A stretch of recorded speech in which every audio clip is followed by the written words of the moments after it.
For thousands of years, humanity has carved its story into stone, but some chapters don't seem to belong to us at all. Scattered across deserts, jungles, and ocean floors are ruins that challenge timelines, defy technology, and quietly question everything we think we know about the past. How were they built? Who truly built them? And why do their secrets still resist modern science? These are not myths or legends. They are real places, measured, mapped, and debated. Tonight, we step into the shadows of history to explore the most unexplained archaeological mysteries that shouldn't exist, yet undeniably do. At first light, the Göreme Valley appears almost unreal. Soft volcanic stone rises from the ground in tall cones and ridges, shaped by wind, rain, and time into forms that seem deliberate, like architecture carved by nature with intent. These pale towers, known as fairy chimneys, stretch across the heart of Cappadocia in central Turkey, their surfaces warm with shades of beige, rose, and ash. Yet it is not their beauty alone that draws attention.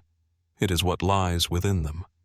Cut deep into the rock are doors, windows, staircases, and entire chambers. From the outside, many are nearly invisible. Step closer, and the landscape reveals itself as something more than geological coincidence. A vast, hollowed world of human design, woven seamlessly into the stone itself. Mainstream archaeology traces the story back thousands of years. The rock of Göreme is tough. Soft volcanic ash compressed over time, easy to carve, but strong enough to endure. Early inhabitants recognized this and began excavating shelters as early as the Hittite period, possibly earlier. Over centuries, these simple dwellings evolved into complex systems: homes, storage rooms, churches, monasteries, and entire underground cities connected by tunnels and ventilation shafts. By the early Christian era, Göreme became a place of refuge. As persecution spread across the Roman world, believers retreated into the stone, carving chapels adorned with frescoes, still faintly visible today, depicting saints, angels, and biblical scenes. Official explanations suggest practical motives: insulation against harsh climates, protection from invaders, and the availability of workable stone. And yet, questions linger. The scale alone is striking. Hundreds of carved spaces stretch across the region, some descending multiple levels underground.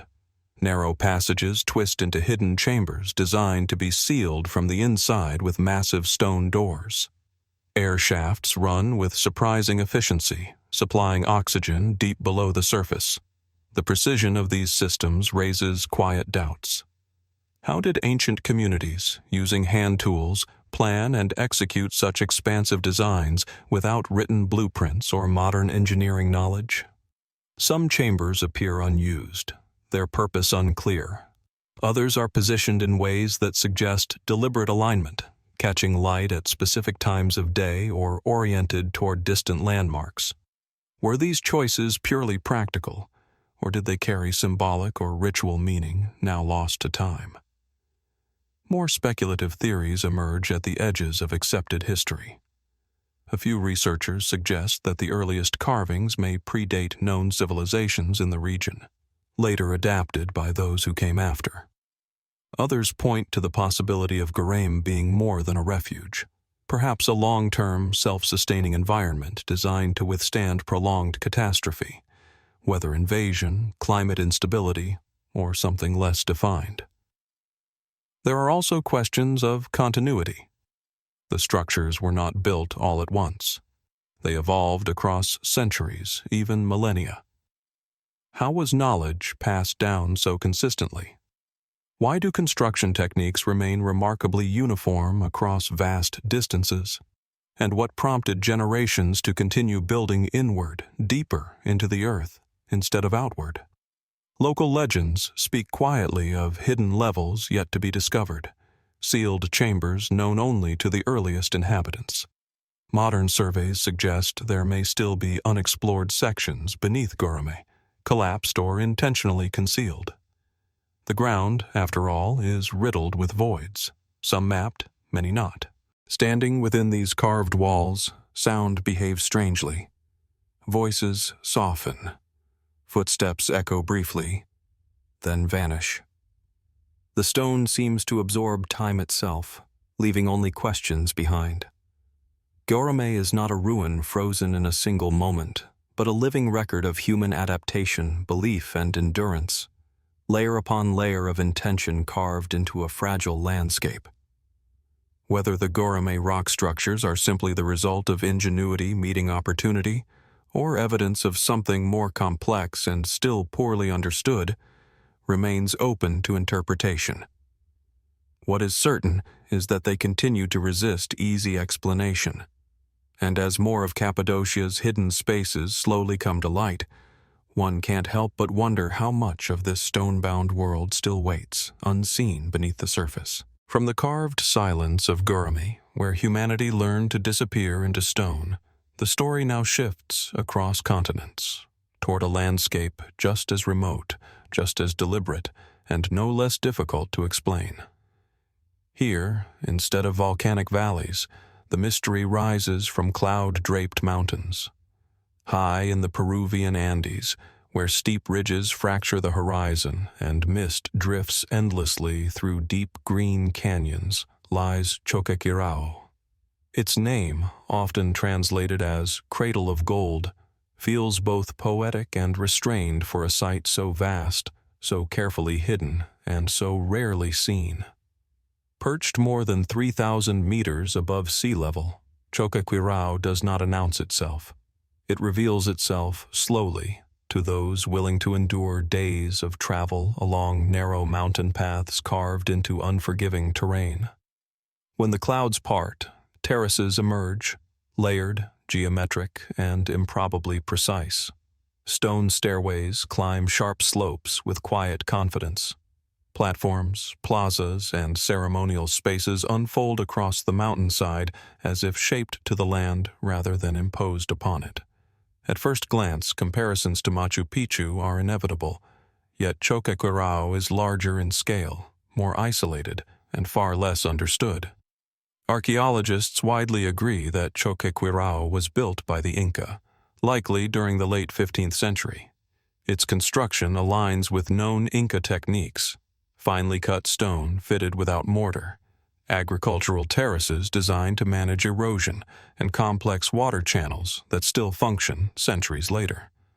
The site appears to have served multiple roles: administrative, ceremonial, and residential, possibly as a strategic outpost or a royal estate connected to the lineage of Inca rulers. But beyond these foundations of accepted history, certainty begins to thin. Only a small fraction of Choquequirao has been fully excavated. The majority remains covered by vegetation or lies beyond mapped boundaries. What is visible already challenges assumptions. The terraces are not merely functional. Many are decorated with intricate white stone inlays forming patterns, most notably figures believed to represent llamas, arranged in deliberate procession across massive retaining walls. Such large-scale decorative work is rare in Inca architecture. Why was so much effort devoted to imagery here, in a place so difficult to reach? The site's location raises further questions. Choquequirao sits between major ecological zones, overlooking ancient trade routes but removed from population centers. Supplying food, labor, and materials would have required immense coordination. How did the Inca sustain construction on this scale in such isolation? And why choose a site that demands concealment rather than visibility? Some scholars suggest Choquequirao played a role during the final days of the Inca Empire, a refuge or stronghold during resistance against Spanish conquest. Its remoteness may have been intentional, offering protection not just from invaders, but from history itself. Others argue it may have served as a ceremonial center tied to sacred geography, aligned with mountain deities, celestial cycles, or ritual pathways, that connected the physical world to the spiritual one. Then there are questions of design that resist easy explanation. The precision of stonework on sheer slopes, the accuracy of water management across uneven terrain, and the long-term stability of terraces in a seismically active region all suggest a level of engineering that feels quietly extraordinary. The Inca achieved this without iron tools, wheeled transport, or written language as we define it. Their knowledge was encoded differently, through oral tradition, knotted quipu, and embodied practice passed across generations. Speculative interpretations emerge at the edges of research. Some propose that Choquequirao may be only one node in a much larger, interconnected network of high-altitude sites, many still undiscovered, linked by sightlines, paths, or symbolic geography. Satellite surveys hint at structures hidden beneath forest cover, suggesting that what we see today may be only a fragment of something far more extensive. Others wonder whether the site's purpose shifted over time. Was it abandoned suddenly or gradually forgotten? Was knowledge of its full design lost even to those who once lived there? And how much of its story remains locked beneath stone and soil, waiting for excavation, or perhaps never meant to be found? Walking through Choquequirao today, the sense of incompletion is unmistakable. Walls end abruptly beneath tangled roots. Staircases lead into overgrowth. Silence dominates, broken only by wind and distant water far below. It feels less like a ruin left behind, and more like a conversation paused mid-sentence. Choquequirao stands as a reminder that even the most advanced ancient societies left behind questions they never answered for us. Whether it was a ceremonial sanctuary, a strategic refuge, or something yet unnamed, its full purpose remains unresolved. And as clouds continue to roll across its terraces, one can't help but wonder how many other stories, carefully built, deliberately hidden, still lie undiscovered in the high places of the world. As the Andean clouds drift away from Choquequirao's silent terraces, the journey continues, this time across oceans and centuries, to a landscape shaped not by jungles or mountains, but by wind, stone, and deep time. The mystery now settles over the Atlantic edge of Europe, where the land itself seems to remember what history has forgotten. High above the plains of County Sligo in western Ireland, the Carrowkeel Mountains rise in a series of broad, rounded peaks. Their slopes are often wrapped in mist, their summits exposed to relentless weather rolling in from the sea. Scattered across these hills is Carrowkeel, one of the largest and most enigmatic megalithic cemeteries in Europe. From a distance, its stone cairns appear almost natural, low, circular mounds blending into the rocky terrain. Only on closer approach does their deliberate design become clear. Carrowkeel consists of more than 30 known cairns, each built with carefully placed stones forming circular chambers, narrow passages, and corbelled roofs. Archaeological dating places their construction around 3,500 BCE, making them older than Stonehenge and roughly contemporary with the earliest phases of Newgrange. The people who built them left no written records, no names, no clear explanations. Only stone arranged with quiet precision. Mainstream archaeology identifies Carrowkeel as a burial and ritual complex. Human remains, along with cremated bone fragments, have been found within several chambers. Artifacts such as stone balls, quartz fragments, and simple tools suggest ceremonial activity rather than daily habitation. The cairns appear to have been used repeatedly over long periods, possibly by different generations returning to the same sacred ground. Yet even within this framework, inconsistencies arise. Unlike other Irish passage tombs, Carrowkeel's cairns are irregular in size and layout.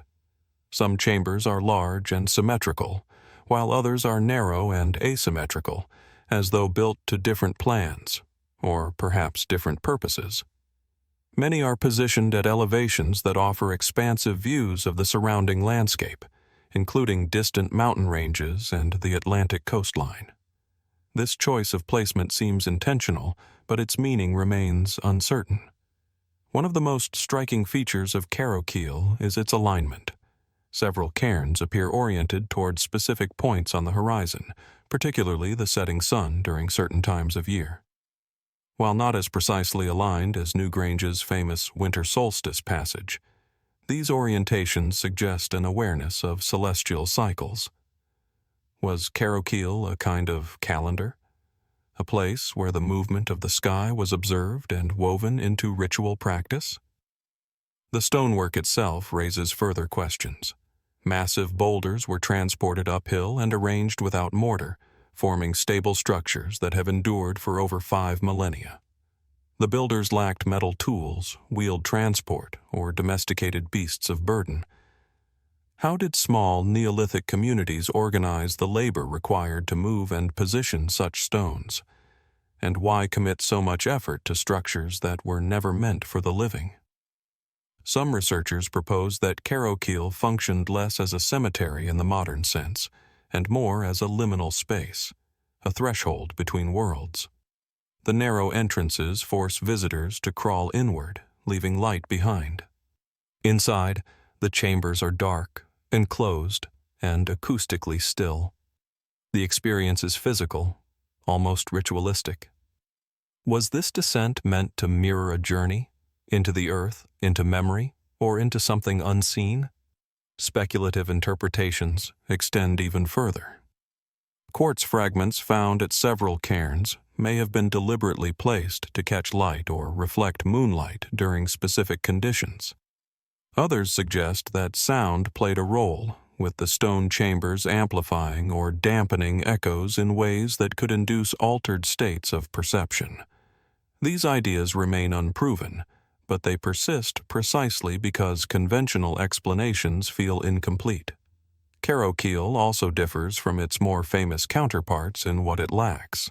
There is little in the way of elaborate carved art, no spirals or intricate symbols like those found at Brunaboyne.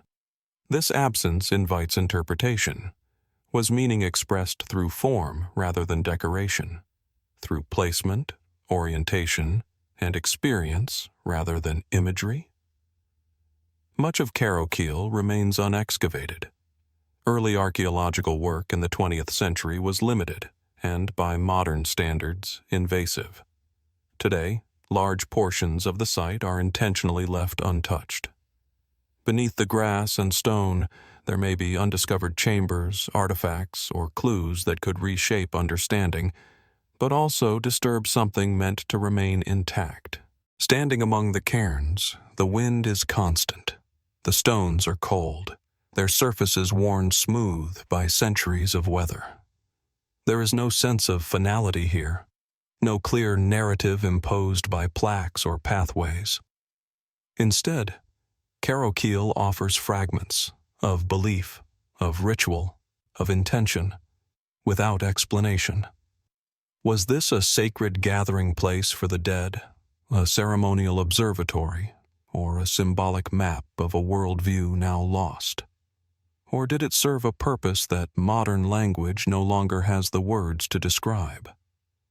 As mist closes in over the hills once more, the cairns fade back into the landscape, leaving only the quiet suggestion that the past has not finished speaking, and that some of its messages may still lie buried beneath these ancient stones. From the misty hills of Carrowkeel, where stones cradle centuries of silence, our journey moves southeast, across the Mediterranean, through deserts and fertile valleys, to a place where human history presses against the dawn of civilization itself. Here lies Jericho, a city that predates most of the written record, and within it, a structure that continues to puzzle archaeologists and historians alike: the enigmatic Jericho Tower. Rising from the tell of ancient Jericho, a mound that has been occupied and rebuilt for thousands of years, the tower is both imposing and perplexing. Its circular form, more than 8 meters in diameter, looms over the surrounding plains. Its base, composed of massive unworked stones, gives way to a carefully constructed upper portion, built with smaller stones mortared together in a way that has allowed the structure to survive for over 11 millennia. Around it, the remnants of defensive walls encircle the settlement, suggesting a city acutely aware of the need for protection. But the purpose of the tower itself remains elusive. Excavations at Jericho reveal a site of astonishing antiquity. Carbon dating places the earliest occupation of the tell at around 9000 BCE, making it one of the oldest continuously inhabited settlements on Earth. The tower itself is believed to have been constructed around 8000 BCE, a time when humans were transitioning from nomadic lifestyles to permanent agricultural communities. Yet, even within this context, its scale and precision are extraordinary. The builders moved massive stones up a slope and arranged them in a circular formation, creating a structure that is not only durable but geometrically sophisticated, featuring a tapering profile that hints at a clear understanding of weight distribution and stability. Mainstream explanations suggest the tower served defensive or communal functions. Some scholars argue it was a watchtower, designed to oversee approaching threats, or perhaps a platform for signaling neighboring settlements. Others propose it was a communal granary or a storage space integrated into the fortified walls. These explanations are plausible, but they do not fully account for the effort and precision involved in its construction, especially considering the tools available at the time. Questions of purpose multiply when one considers the tower's orientation. It aligns with the nearby spring, Jericho's lifeblood, and appears to relate to the city's early water management systems, though the exact relationship is unclear. The structure's height, relative to the surrounding landscape, suggests it was meant to be seen from a distance. Was this a statement of power, a marker of community identity, or did it serve a symbolic or ritual function that we can no longer comprehend? The tower's internal architecture is equally mysterious. Excavations have revealed a winding internal staircase leading to the top, a feature that would have required careful planning and significant labor to implement. Why invest so much effort in constructing a vertical space when horizontal dwellings would have been more practical for a growing settlement? Some have suggested that the tower's height and enclosure may have created a controlled environment for observing celestial phenomena, a primitive observatory marking solstices, equinoxes, or lunar cycles. Such interpretations, while speculative, are not entirely outside the realm of possibility. Adding to the intrigue is the tower's placement within the larger fortification complex. The walls surrounding early Jericho are themselves extraordinary, built of packed earth and stone to heights of nearly 4 meters, some with defensive bastions. The tower rises above these walls, suggesting it was more than an accessory. It was central to the settlement's design. Yet, despite its prominence, no evidence has been found of sustained habitation within the tower. Unlike nearby homes or communal structures, it contains no hearths, domestic debris, or obvious storage. This absence raises deeper questions. Was it ever meant to house people? Or was it entirely symbolic, a monument to human ingenuity, a focal point of social cohesion, or even a ritualized space for early religious practice? The tower's construction also implies organizational and technical abilities far beyond what we might expect from Neolithic communities. Moving stones weighing several tons, creating a level base on uneven terrain, and achieving a circular form that has endured millennia would have required careful planning, coordinated labor, and an understanding of architectural principles that modern scholars can scarcely replicate using only contemporary tools of the period. Could this reflect a body of communal knowledge passed through generations? Or might it hint at techniques lost to history? Speculative theories abound, ranging from symbolic interpretations to ideas of astronomical alignment, yet the tower refuses to yield its secrets fully. Some researchers suggest it represents one of humanity's earliest attempts at monumental architecture, a statement of permanence, social order, and communal identity at a time when settlements were only beginning to take root. Others argue that the tower may have had a ritual function related to death, fertility, or celestial observation, though the absence of corroborating artifacts leaves this hypothesis unconfirmed. Standing at the base of the Jericho Tower today, the desert wind carries the faint echoes of a city that has witnessed millennia. The stones feel heavy with memory, yet impersonal, as if the hands that shaped them left no trace except form.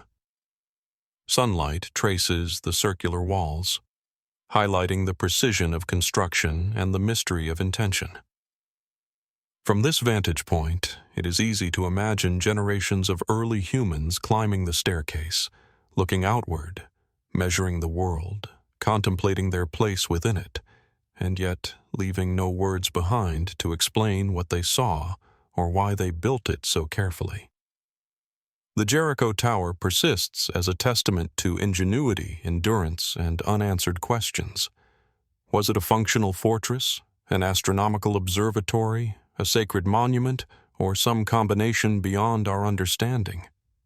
And perhaps the most profound mystery of all is not what the tower was, but how a society without written language, without iron tools, and without advanced technology managed to conceive, organize, and execute a structure that continues to stand after more than 11,000 years. As the wind sweeps across the ancient tell, the stones seem to whisper only fragments of their story, inviting us to wonder what knowledge of the past might remain forever just beyond reach. From the sun-scorched stones of Jericho, where humanity first began to build vertically as well as horizontally, our journey now carries us northward across seas and centuries, to a wind-swept archipelago on the edge of the Atlantic. Here, in the Orkney Islands of northern Scotland, lies a structure whose silent, low-profile exterior belies the sophistication hidden within. Maeshowe. At first glance, Maeshowe is unassuming. A grassy mound rises gently from the flat landscape of mainland Orkney, its smooth slopes blending into the surrounding plains. Yet beneath that modest exterior lies a vast subterranean passage tomb, its stone construction precise, deliberate, and enduring. It is a marvel of Neolithic architecture, a place where human ingenuity meets an understanding of engineering that continues to confound modern observers. Approaching the mound, one cannot help but feel the weight of time pressing down, not just the centuries, but the deliberate thought and care invested by a society thousands of years removed from ours. Maeshowe was built around 2800 BCE, during a period when farming communities were flourishing across Orkney. Its creators left no written records, yet the structure itself speaks with quiet eloquence. A long, narrow passage, approximately 7 meters in length, leads into a central chamber, carefully corbelled to form a roof that has survived for nearly 5 millennia. The walls are lined with massive slabs of finely dressed stone, each placed with astonishing precision. Light enters the passage in a remarkable way.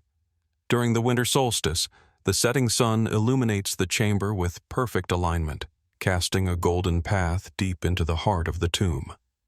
This precise orientation is no accident. It suggests an acute awareness of celestial patterns and a desire to integrate human construction with the cycles of the natural world. Archaeologists classify Maeshowe as a passage tomb, part of the Orkney-Cromarty complex of Neolithic structures. Excavations have revealed the remains of human burials, as well as small artifacts including pottery shards, stone tools, and beads. Yet even within these discoveries, questions arise. The sheer scale of the chamber, combined with the precision of the corbelling and the careful alignment with the solstice sun, implies a level of planning and architectural knowledge that feels advanced for a community without written language or metal tools. How did they design such a structure? How were these massive stones transported, lifted, and placed with such accuracy, using only primitive levers, ropes, and sheer human effort? The interior of Maeshowe holds further enigmas. The central chamber contains side cells, almost like rooms branching off a main hallway, and the walls bear markings from a much later era, Viking runes carved into the stone by raiders in the 12th century. The runes themselves are fascinating, yet they overlay a far older story, a story of intention, labor, and ritual practice. The fact that a structure designed for the dead could endure so perfectly that it became a canvas for a later culture speaks to the skill and vision of its Neolithic builders. Beyond the practical aspects of burial and celestial alignment, Maeshowe also invites speculation about its symbolic and ritual significance. Why invest such extraordinary effort in a tomb that would be seen by so few? Was it a communal undertaking meant to unify a society through labor and shared purpose? Or was it a sacred space, a portal between the living and the dead, where the solstice sun acted as a messenger between worlds? The architecture seems to suggest more than mere practicality. It conveys an intentionality that resonates across millennia. Some theories extend into the realm of the extraordinary. Scholars have suggested that the corbelled roof may have been designed to manipulate acoustics, amplifying sound within the chamber in ways that are still difficult to measure or replicate. Others propose that the precise alignment with the winter solstice hints at knowledge of astronomy that may have been shared orally across generations. And there is the question of its place within a wider landscape of Neolithic monuments. Maeshowe is part of a complex network, with nearby stone circles and standing stones that suggest an integrated system of ritual, observation, and memory. Were these sites coordinated according to patterns we have yet to fully decipher? Even today, Maeshowe resists full explanation. Unlike later architectural achievements, it was created without writing, without metal tools, and without advanced mathematics as we understand them. Yet it stands, undiminished by centuries of weather, human interference, or time itself. The precision of its construction, the alignment with the sun, the thoughtful layout of its passage and chamber, all of these aspects speak to a knowledge of engineering, astronomy, and social organization that we struggle to imagine in a Neolithic context. Standing at the entrance of Maeshowe, one can see only a gentle mound, yet beneath that surface lies an entire subterranean world of stone, shadow, and light. The air inside is cool and still, and the silence is profound, as if the tomb itself is waiting for someone to interpret its meaning correctly, though perhaps no such interpretation will ever be complete. How much of its story has already been lost to time? How much remains encoded in the placement of stones, in the passage of sunlight along the winter solstice, in the very way the structure interacts with the land and sky? Maeshowe, like Jericho Tower, Carrowkeel, Choquequirao, and Göreme before it, challenges our understanding of what ancient humans were capable of. Its mysteries are not overt. They do not scream for attention. Instead, they are subtle, layered, and deliberate, inviting contemplation, inspiring awe, and reminding us that some achievements may be beyond replication, even for societies equipped with our modern knowledge and technology. And as the winter sun descends, casting its final light along the passage, we are left with the sense that, while Maeshowe has survived the millennia, it still holds secrets the world has yet to uncover. From the windswept mounds of Orkney, where Maeshowe quietly preserves the knowledge and ritual of Neolithic communities, our journey now carries us east across continents and millennia, to a landscape of arid plateaus and jagged hills in northern China.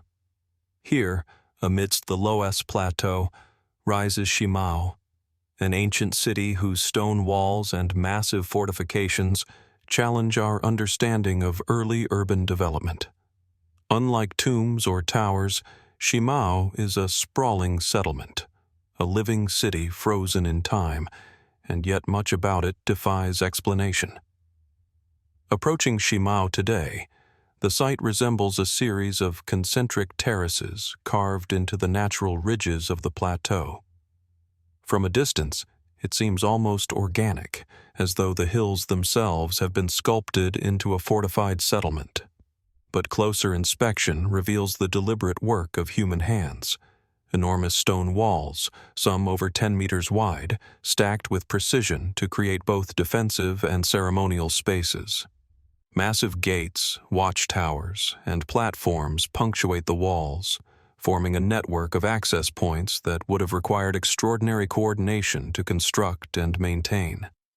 The sheer scale is breathtaking. Estimates suggest that the city once spanned over 4.2 square kilometers, with walls extending more than 7 kilometers in circumference. Archaeological research dates Shimao to the late Neolithic period, roughly 2,300 to 1,800 BCE. Its builders belonged to a culture that left few written records, yet the city's complexity suggests highly organized social structures, sophisticated labor management, and architectural knowledge that remains difficult to replicate even with modern technology. Terraces were reinforced with carefully stacked stones, buildings were aligned along axial plans, and massive platforms, some thought to serve ceremonial or administrative purposes, rise above the city like stage sets. Scholars believe that Shimao may have been a political, economic, and ritual center, uniting communities across a broad region. Yet the city raises more questions than it answers. The walls, for instance, are constructed of sandstone slabs, some weighing several tons. How did Neolithic workers transport and position such enormous stones across steep terraces without wheels or draft animals? How was such labor organized in a society presumed to be small and localized? The fortifications themselves are puzzling.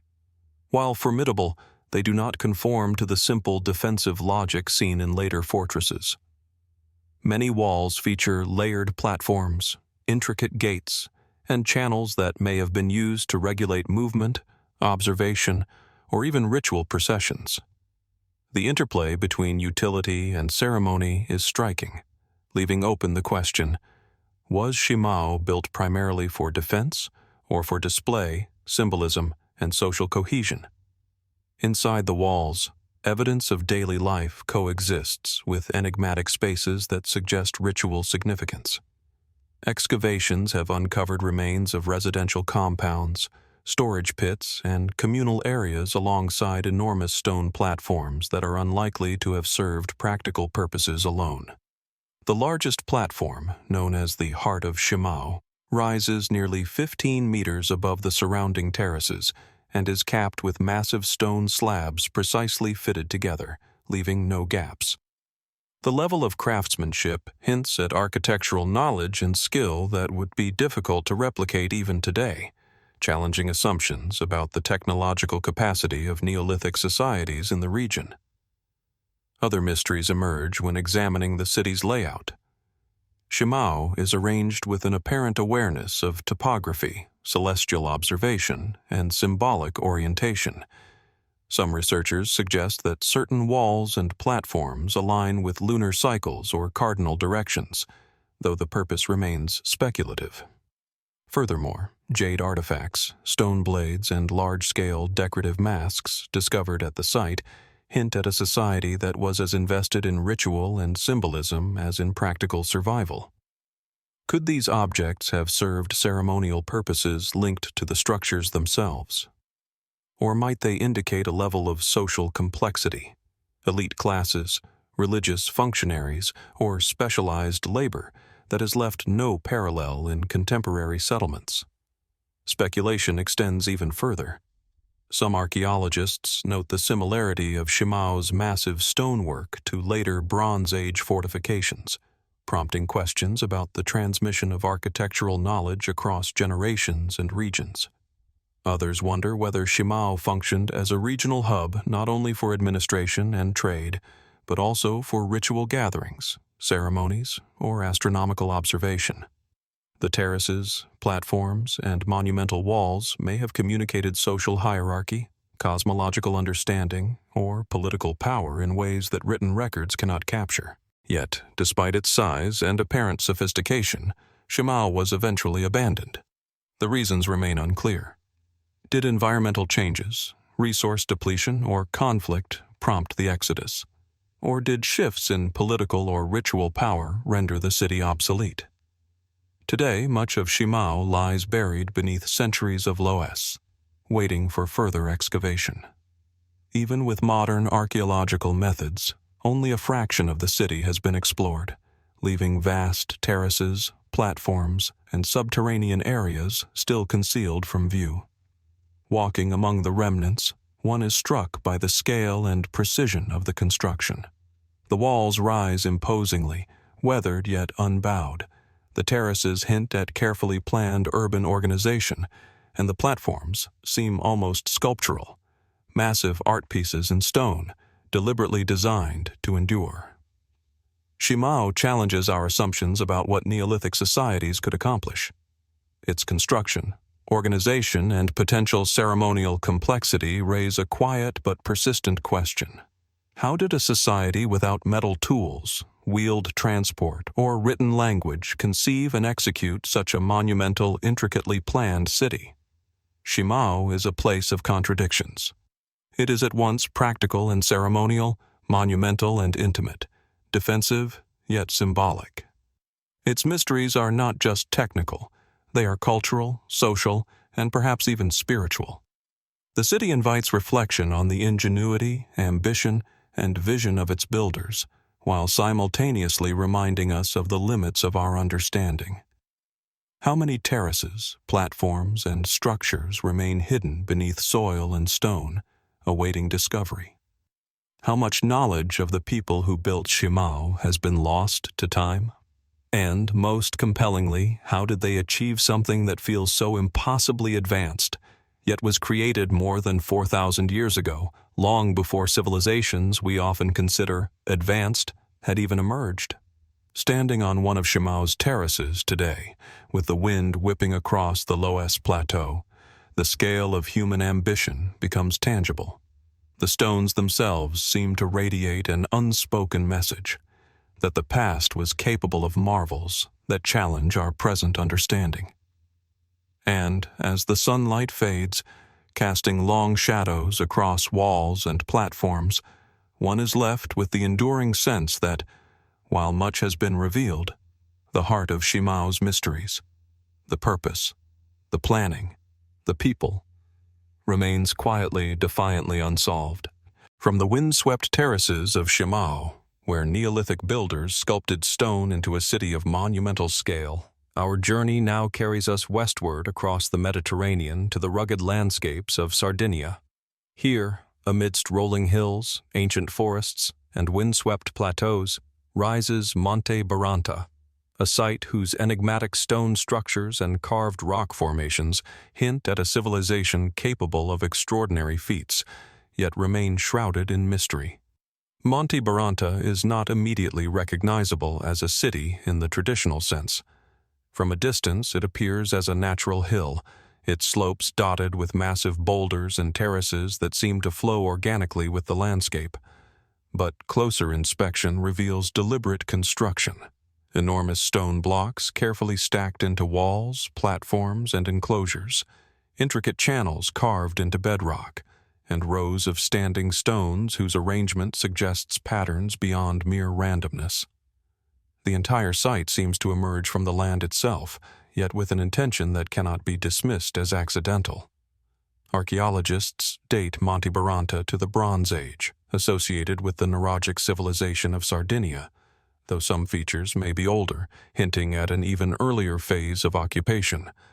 The Nuragic people are well known for their tower-like structures called nuraghi, enigmatic, conical stone towers scattered across the island. But Monte Baranta presents something different. Here, massive terraces, rock-carved corridors, and ceremonial enclosures rise from the hill in a way that feels almost monumental, far exceeding the scale of most contemporary settlements in the region. The construction techniques themselves are striking. Stones weighing several tons were transported uphill and fitted with remarkable precision, forming walls and terraces that have endured millennia of weathering. The builders worked with no metal tools capable of slicing or moving such massive blocks easily, and yet the alignments and stability suggest a highly developed understanding of weight distribution and structural integrity. How did a Bronze Age society achieve this? And why invest so much effort in terraces and platforms that appear to have limited practical use for ordinary living or farming? Beyond the technical aspects, Monte Baranta's spatial organization raises deeper questions. Many terraces are oriented toward specific points on the horizon, some aligning with the rising or setting sun during solstices or equinoxes. Others follow the contours of underground water channels, suggesting an awareness of hydrology and terrain management that is sophisticated even by modern standards. The combination of ceremonial, residential, and hydraulic features implies a multifaceted purpose, part ritual, part practical, and part symbolic. But exactly what it all meant remains open to interpretation. Excavations have revealed fragments of pottery, stone tools, and occasional metal objects, but no written records exist to explain the site. The arrangement of stones, terraces, and corridors hints at ritualized activity, processional pathways, communal gathering spaces, or ceremonial platforms. Some researchers speculate that Monte Baranta may have been a religious center, a meeting place for elites, or even a site used to observe celestial events. The sheer scale and complexity of the site, however, suggests that these explanations only scratch the surface. How could a society without advanced engineering instruments achieve such precision in construction, orientation, and planning? One of the more perplexing elements of Monte Baranta is the presence of megalithic rock carvings, cup marks, channels, and abstract shapes etched directly into bedrock. Their purpose remains a subject of debate. Were they symbolic, representing cosmological beliefs, or did they serve a functional role, perhaps in water management or ritual offerings? Similar carvings appear elsewhere in Sardinia and across the Mediterranean, yet the context at Monte Baranta feels unusually deliberate, as though the hill itself was a canvas for human intention over generations. Monte Baranta's terraces and platforms also invite speculation about social organization. Coordinating the labor necessary to quarry, transport, and position massive stones, often on steep slopes, would have required not only manpower, but also leadership, planning, and technical knowledge. How were such tasks organized in a Bronze Age society without written records or mechanized transport? And what motivated such monumental effort? Was it religious devotion, social competition, or the pursuit of a legacy intended to endure through millennia? Speculative interpretations deepen the mystery further. Some suggest that the alignment of terraces and standing stones might have served as a calendar, a tool for tracking solar or lunar cycles, or even agricultural patterns. Others propose that Monte Baranta functioned as a ceremonial center, drawing people from surrounding regions for gatherings, rituals, or astronomical observations. Its location, elevated yet hidden within hills and forests, adds to its enigmatic character, offering both visibility for symbolic purposes and concealment from practical threats. Despite centuries of study, much of Monte Baranta remains unexcavated, its hidden terraces and corridors obscured by vegetation and soil. Modern archaeology has illuminated fragments of its design, but the full extent of the site and its original purpose is still largely unknown. Every excavation reveals new puzzles: the alignment of stones, the interplay of terraces, the channels carved into rock, and the occasional artifact, all suggesting knowledge and intention that we struggle to fully comprehend.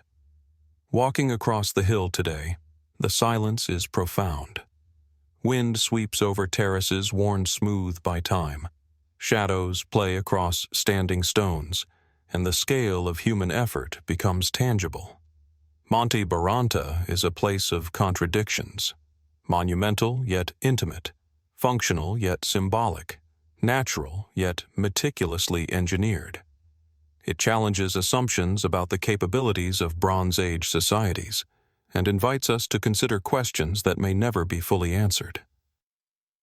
Was Monte Baranta primarily a religious or ceremonial center, a hub of social and political organization, or a site designed to interact with the cosmos, mapping time and seasons in ways we can only guess at? And perhaps the most compelling question is not just how it was built, but why. What vision, what purpose, and what knowledge drove its creation so many millennia ago? As the Sardinian sun casts long shadows across the terraces and corridors, Monte Baranta stands as a testament to human ingenuity, mystery, and the enduring enigma of civilizations that achieved the seemingly impossible. From the windswept heights of Monte Baranta, where terraces and carved stones hint at Bronze Age sophistication almost impossible to replicate, our journey now shifts across the Mediterranean Sea to the Balearic Islands. On the island of Minorca, atop a gently sloping plateau overlooking fertile plains and distant coastline, lies one of the most enigmatic remnants of prehistoric Europe, the Torre den Galmés Talaiotic complex. From afar, the site appears deceptively simple, a series of stone mounds and scattered walls blending with the rugged landscape. But as one moves closer, the scale and complexity of human intervention become clear. Massive stone blocks form walls, circular towers, and elevated platforms carefully arranged to define spaces both practical and ceremonial. Narrow corridors wind between stone enclosures, while open plazas suggest communal gathering places. The Talaiotic people, who inhabited Minorca during the late Bronze and early Iron Ages, sculpted this landscape with an eye for both utility and symbolism, creating a settlement that feels at once familiar and profoundly alien.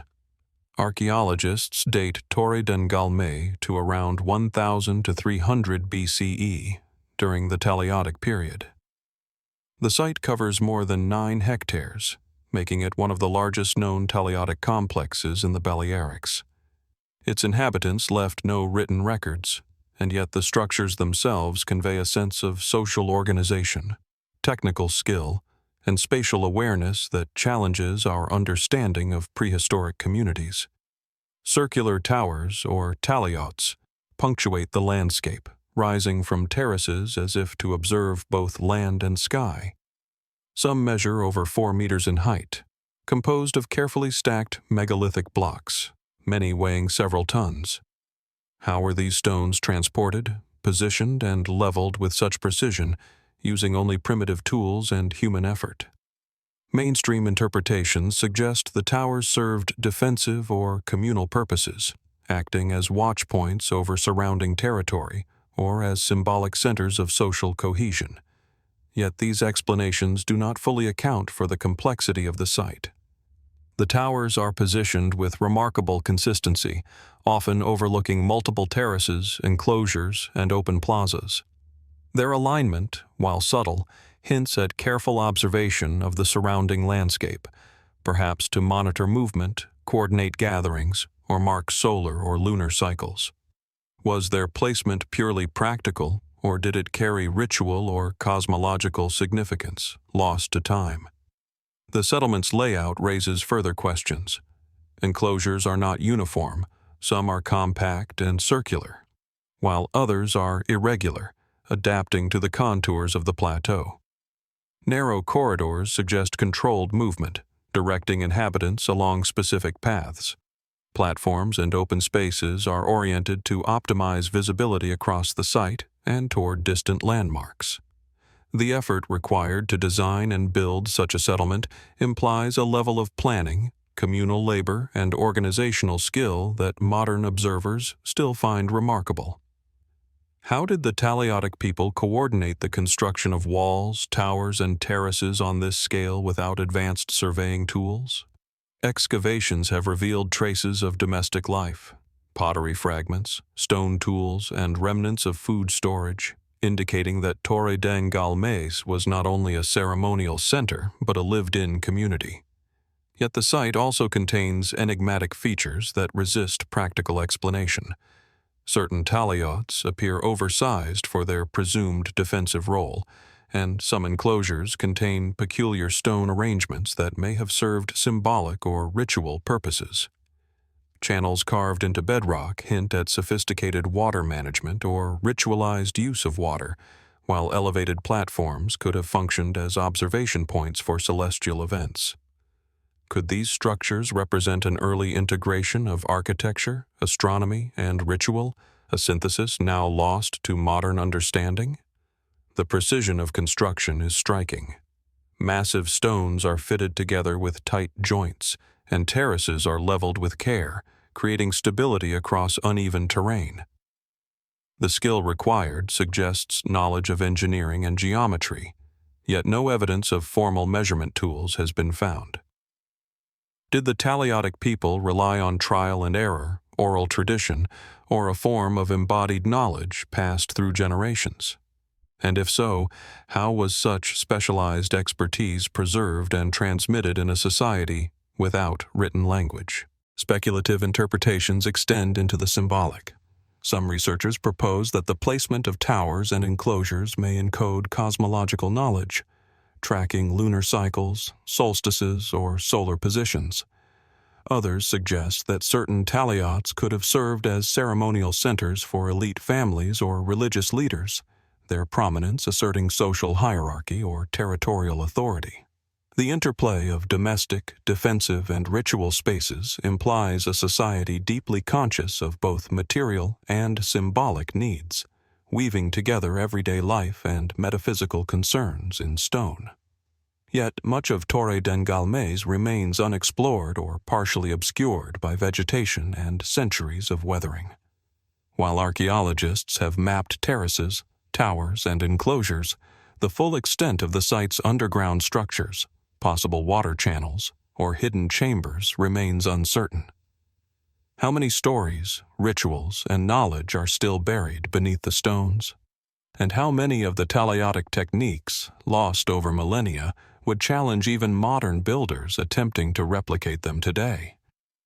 Walking among the ruins, the scale of human ambition becomes tangible. Stones worn smooth by centuries of sun and wind rise like sentinels. Terraces offer vantage points over the surrounding plains, and corridors guide the imagination along paths once trodden by Bronze Age inhabitants. The site conveys both functionality and symbolism, engineering and ritual, labor and intention. Torre den Galmés is not merely a settlement. It is a statement of human capability, a landscape shaped by knowledge, skill, and vision that still defies full comprehension.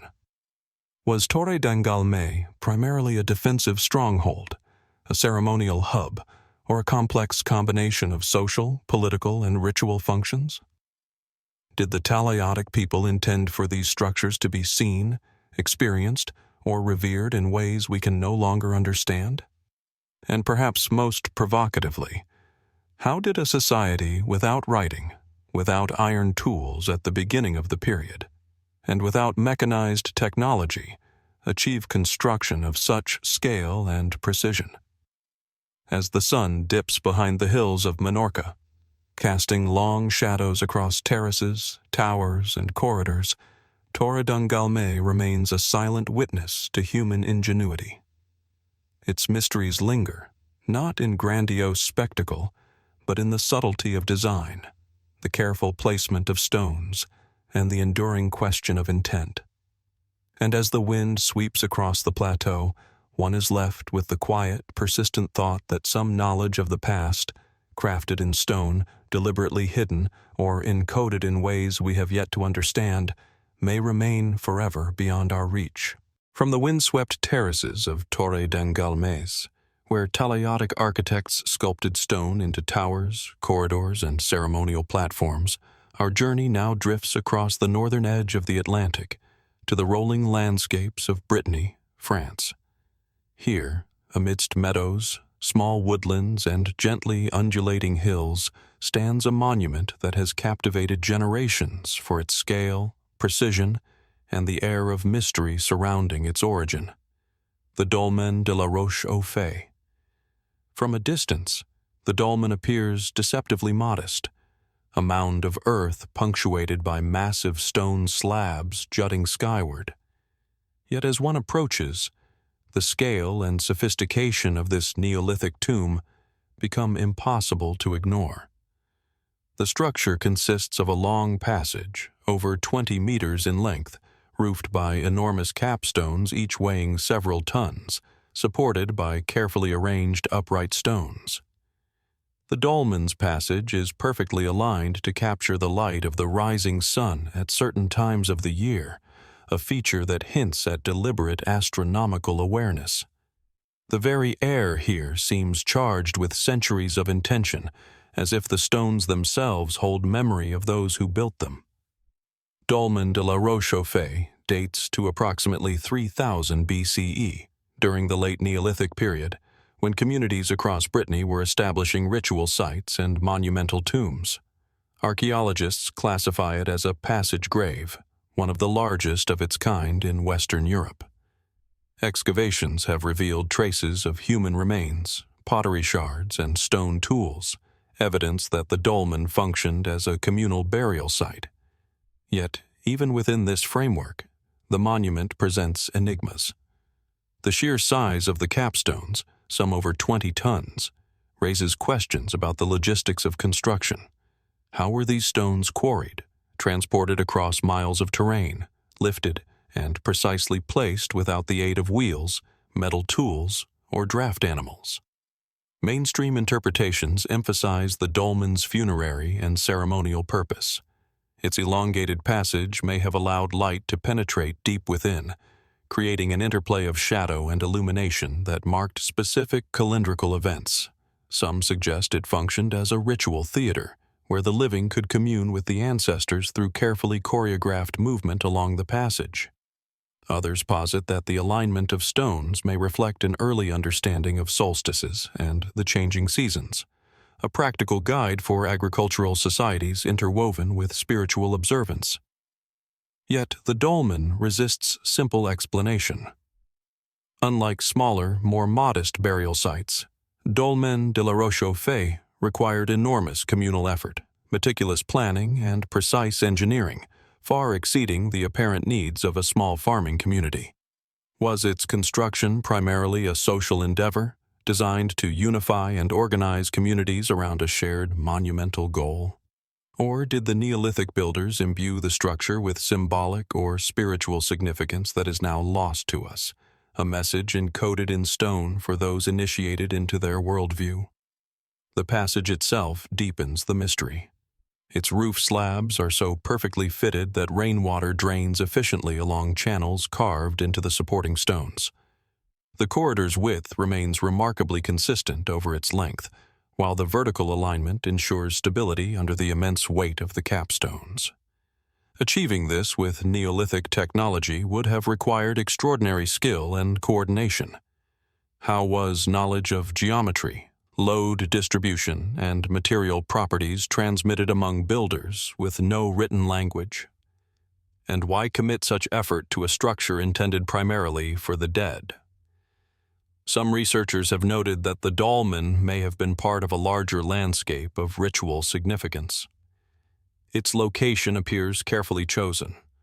Situated near water sources, fertile plains, and natural vantage points, it could have served as a spiritual center for multiple communities. The surrounding landscape is dotted with smaller megalithic monuments, hinting at a network of sites connected not just physically, but symbolically. Could Dolmen de la Roche-aux-Fées have been a node in a vast system of ceremonial spaces, aligned according to the movement of the sun, the phases of the moon, or other celestial cycles? Speculative interpretations extend further. Some suggest that the dolmen may have functioned as a venue for astronomical observation, allowing ancient communities to track seasonal shifts crucial for planting and harvesting.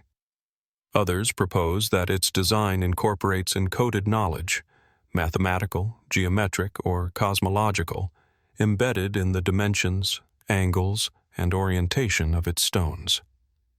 The idea that a society without written language or metal tools could execute such precision challenges assumptions about Neolithic capabilities.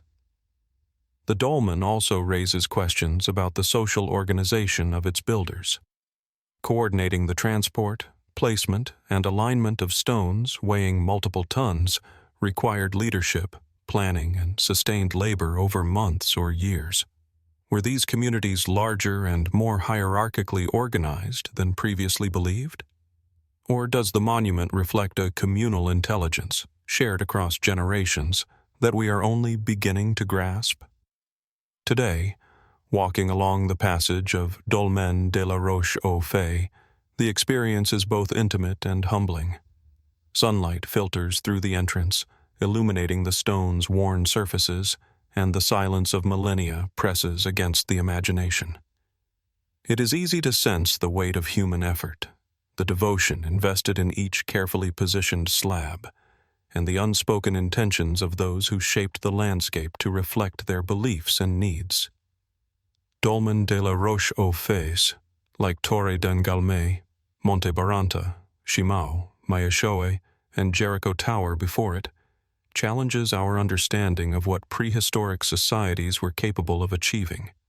Its mysteries are not loud or sensational. They are subtle, enduring, and encoded in stone.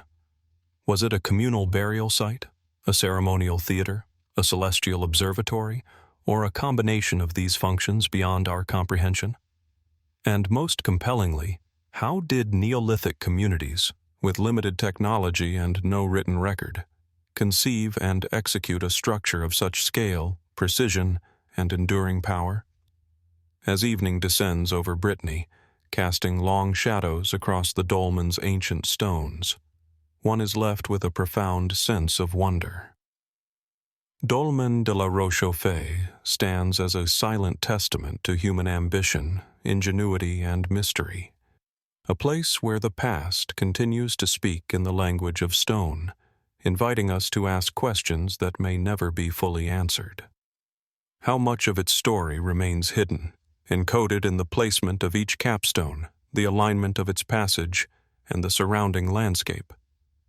And, like the monuments we have encountered on this journey, does its true purpose remain forever beyond our reach? From the windswept fields of Brittany, where Dolmen de la Roche-aux-Fées rises as a testament to Neolithic ambition, our journey now crosses continents and millennia once more, arriving in the fertile plains of eastern Anatolia. Here, near the modern town of Malatya in Turkey, the Arslantepe Mounds quietly rise above the surrounding landscape, a site that holds traces of some of humanity's earliest cities, monumental architecture, and unexplained achievements that challenge our understanding of prehistoric ingenuity. From a distance, Arslantepe appears as a series of gently rolling mounds, their contours softened by millennia of weathering. Yet beneath the surface lies a complex tapestry of human settlement stretching back nearly 6,000 years. Excavations reveal a succession of layers, each representing a distinct era of occupation. Early Chalcolithic communities, sophisticated Bronze Age administrations, and eventually the first glimpses of proto-urban society. At the heart of the mound lies a monumental palace, constructed with finely cut stones and mud brick walls, its foundations carefully aligned and its interior spaces divided into rooms, corridors, and storage facilities. The scale and precision of these constructions speak to a society with not only technical knowledge, but also social organization, planning, and administrative sophistication, an advanced urbanity emerging long before many civilizations we consider early. Mainstream archaeology has emphasized Arslantepe's role as a center of early state formation. The site's palaces, defensive walls, and administrative complexes indicate centralized control, while evidence of workshops, metalworking, and storage rooms points to a thriving economy. Clay seals, early writing tablets, and elaborate artifacts suggest that the inhabitants managed trade, taxation, and ritual practices with a sophistication rarely seen at this stage in history. Yet even as we map the layers of bureaucracy and habitation, questions arise about the technical and logistical achievements required to construct such a site. The construction of Arslantepe's monumental architecture is itself extraordinary. Massive mud bricks and stones were quarried, shaped, and transported, some over considerable distances, and then arranged with remarkable precision. Defensive walls rise above the mound with carefully reinforced corners, while interior floors and staircases reveal a knowledge of structural engineering that seems advanced even by later standards. How did a society without wheeled transport, iron tools, or formalized engineering manuals move and position such large stones? How was knowledge of geometry, weight distribution, and long-term stability transmitted across generations? Even more puzzling are the ceremonial and symbolic aspects of the site. Some rooms within the central palace contain elaborate stone platforms and recessed altars, suggesting ritual activity intertwined with governance. Certain walls bear early pictographic markings, including animal motifs and abstract symbols, hinting at proto-writing systems or symbolic codification of power. Were these purely decorative, or did they encode information, lineage, or knowledge that guided both political and spiritual life? And what of the mounds themselves, rising above the surrounding plains in an intentional pattern that seems to assert dominance, visibility, and permanence? Excavations have also uncovered evidence of advanced metallurgical activity. Copper and arsenical bronze artifacts, some intricately shaped, indicate technical skill beyond what would be expected in communities of this size and era. The presence of specialized workshops, storage depots, and ceremonial spaces together paints a picture of a society capable of coordinating labor on a scale difficult to imagine. Could these technical achievements have been replicated today without modern machinery? Many experts suggest not, emphasizing the ingenuity and hands-on knowledge of ancient builders. Speculative interpretations abound, particularly regarding the social and symbolic dimensions of Arslantepe. Some researchers propose that the mound functioned as a stage for demonstrating elite authority, with palaces and ceremonial spaces reinforcing hierarchy through architectural design. Others argue that the alignment of walls, platforms, and plazas may have been influenced by solar, lunar, or celestial events, indicating an awareness of astronomy integrated into urban planning. The combination of functional infrastructure with symbolic and ritualized spaces suggests a sophisticated worldview, one where governance, religion, and technology were inseparable. The layers of Arslantepe also reveal transitions that remain difficult to fully explain. Abrupt changes in construction techniques, unexplained destruction layers, and occasional shifts in settlement patterns hint at events, conflict, environmental changes, or social transformation that affected the development of the city. The absence of written records for much of its early history leaves these transitions opaque. Archaeologists are left to interpret fragmentary evidence, extrapolating from patterns of stone, clay, and metal. How much of Arslantepe's story remains hidden beneath the surface, preserved only in the silent alignment of walls, the placement of stones, or the remnants of ritual activity? Walking through the remains today, the scale of human achievement is immediately tangible. One can imagine corridors that once guided administrators, workshops that hummed with labor, and terraces and platforms that oversaw ceremonial gatherings. Stones worn smooth by time and weather hold the weight of centuries of human activity, yet their arrangement retains the clarity of deliberate, organized effort. Arslantepe is a place where practical construction, symbolic design, and technical expertise converge in a way that still defies easy explanation. Like the monumental sites we have encountered, Dolmen de la Roche-aux-Fées, Torre de Galmés, Monte Baranta, Shimao, Maeshowe, and Jericho Tower, Arslantepe challenges assumptions about the limits of ancient societies. Its builders achieved feats of architecture, engineering, administration, and craft that modern observers struggle to replicate. Yet the mysteries extend beyond technique. What motivated such monumental investment in construction, social organization, and symbolic expression? How was knowledge preserved and transmitted in the absence of writing, iron tools, or advanced machinery? As the sun sets over the Anatolian plains, casting long shadows across the layered mounds, Arslantepe stands as both a record and a question, a place where human ingenuity, ritual, and ambition converge in stone and earth. Its mysteries endure in the alignment of walls, the scale of its constructions, and the artifacts scattered across its terraces. And as we trace the remnants of these early civilizations, one cannot help but wonder, how much knowledge, how much skill, and how much vision has been lost to time? What remains hidden beneath the soil, waiting to reveal secrets that may forever challenge our understanding of what ancient societies were truly capable of achieving? From the layered mounds of Arslantepe, where Anatolian builders sculpted earlier vanity and monumental palaces that continue to challenge modern understanding, our journey now returns to the misted plains of Ireland, to the Boyne Valley, home to one of the most enigmatic and elaborate Neolithic sites in Europe. Knowth. Approaching Knowth, the first impression is one of understated majesty. Unlike the soaring towers of Shimao or the massive terraces of Monte Baranta, Knowth rises gently from the surrounding fields, a subtle, grassy mound. Yet beneath this soft exterior lies a labyrinth of passage tombs, chambers, and meticulously arranged stonework, intricately carved with motifs that have endured for more than 5 millennia. At over 12 meters high and with a circumference of more than 250 meters, Knowth is the largest mound in the Boyne Valley after Newgrange, and it holds more than 100 decorated stones, the richest collection of Neolithic art in Western Europe.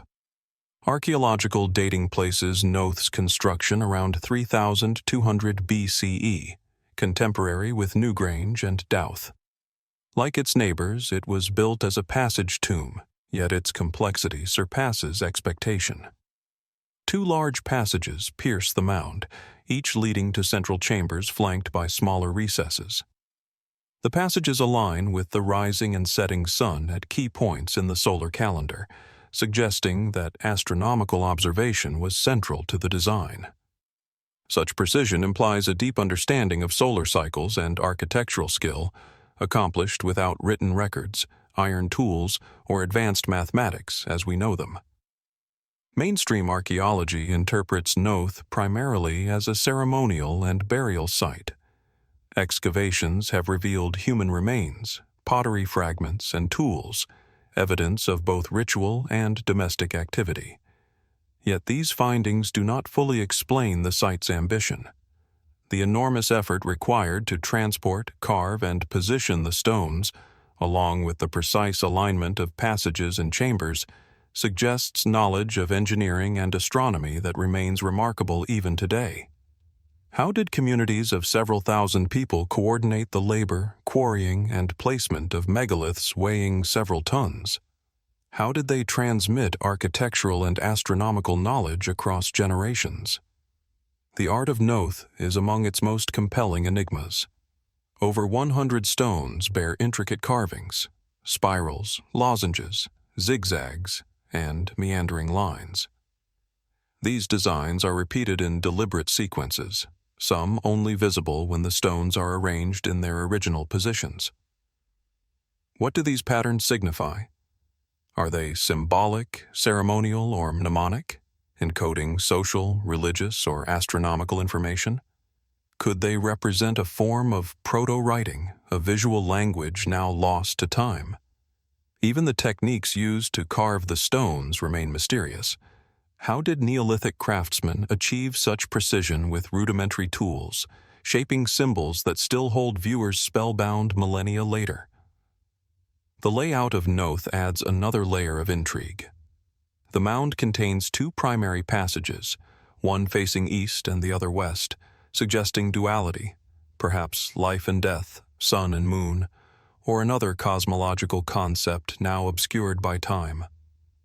Surrounding the central mound, smaller satellite tombs and ring structures indicate a sprawling ceremonial landscape, extending Knowth's influence beyond the immediate mound. Was this network a reflection of political control, spiritual authority, or a deliberate cosmic alignment integrating human society with the cycles of the heavens? Speculation deepens when considering the astronomical implications. Some researchers propose that Knowth functioned as a lunar observatory, its passages and satellite structures marking not only the solar solstices, but also key lunar phases. Could it have been used to track agricultural cycles, religious festivals, or celestial events critical to the community's survival? Or was its design intended more for symbolism, an expression of the Neolithic worldview in stone and earth? The precise intent remains elusive, leaving space for wonder rather than certainty. Construction logistics continue to puzzle modern observers. Stones weighing several tons were quarried from local sources and transported to the site, likely across uneven terrain.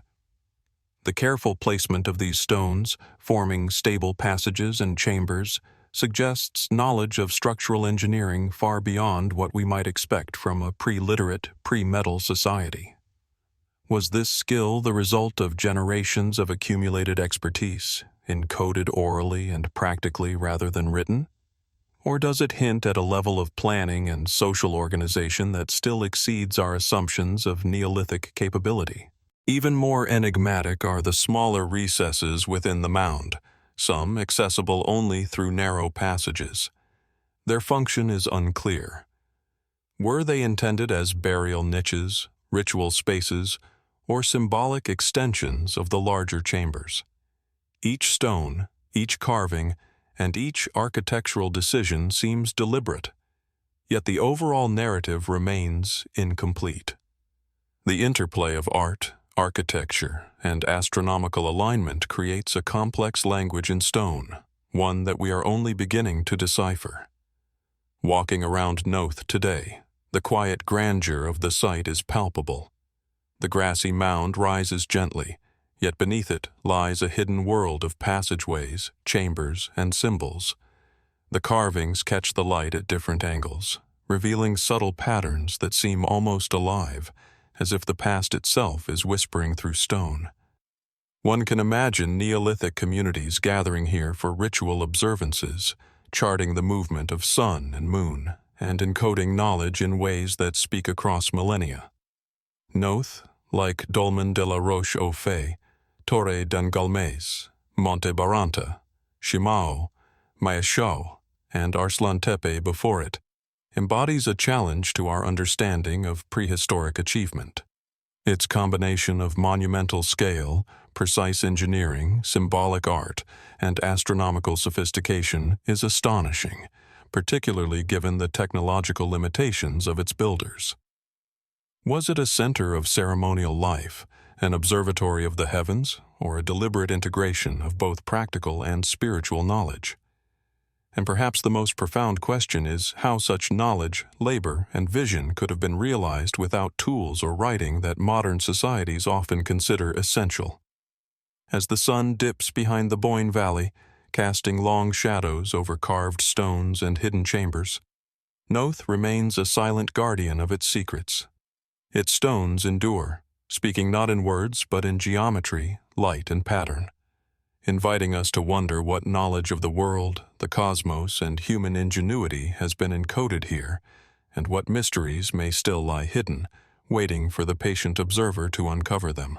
From the verdant plains of the Boyne Valley, where Knowth's intricate carvings and hidden chambers whisper of Neolithic ingenuity and celestial awareness, our journey now moves westward across the Irish Sea into the rolling hills of South Wales. Here, near the village of Tinkinswood, stands a megalithic monument whose presence is both commanding and quietly enigmatic, the Tinkinswood burial chamber. At first glance, the site appears deceptively simple. A large, grassy mound punctuated by a single, massive capstone. Yet as one approaches, the scale and sophistication of the structure become impossible to ignore. The burial chamber beneath the mound is covered by a single slab of limestone, weighing an estimated 40 tons and measuring over 6 meters in length. The stone rests on a series of upright supports, forming a rectangular chamber that has withstood millennia of weather, erosion, and human activity.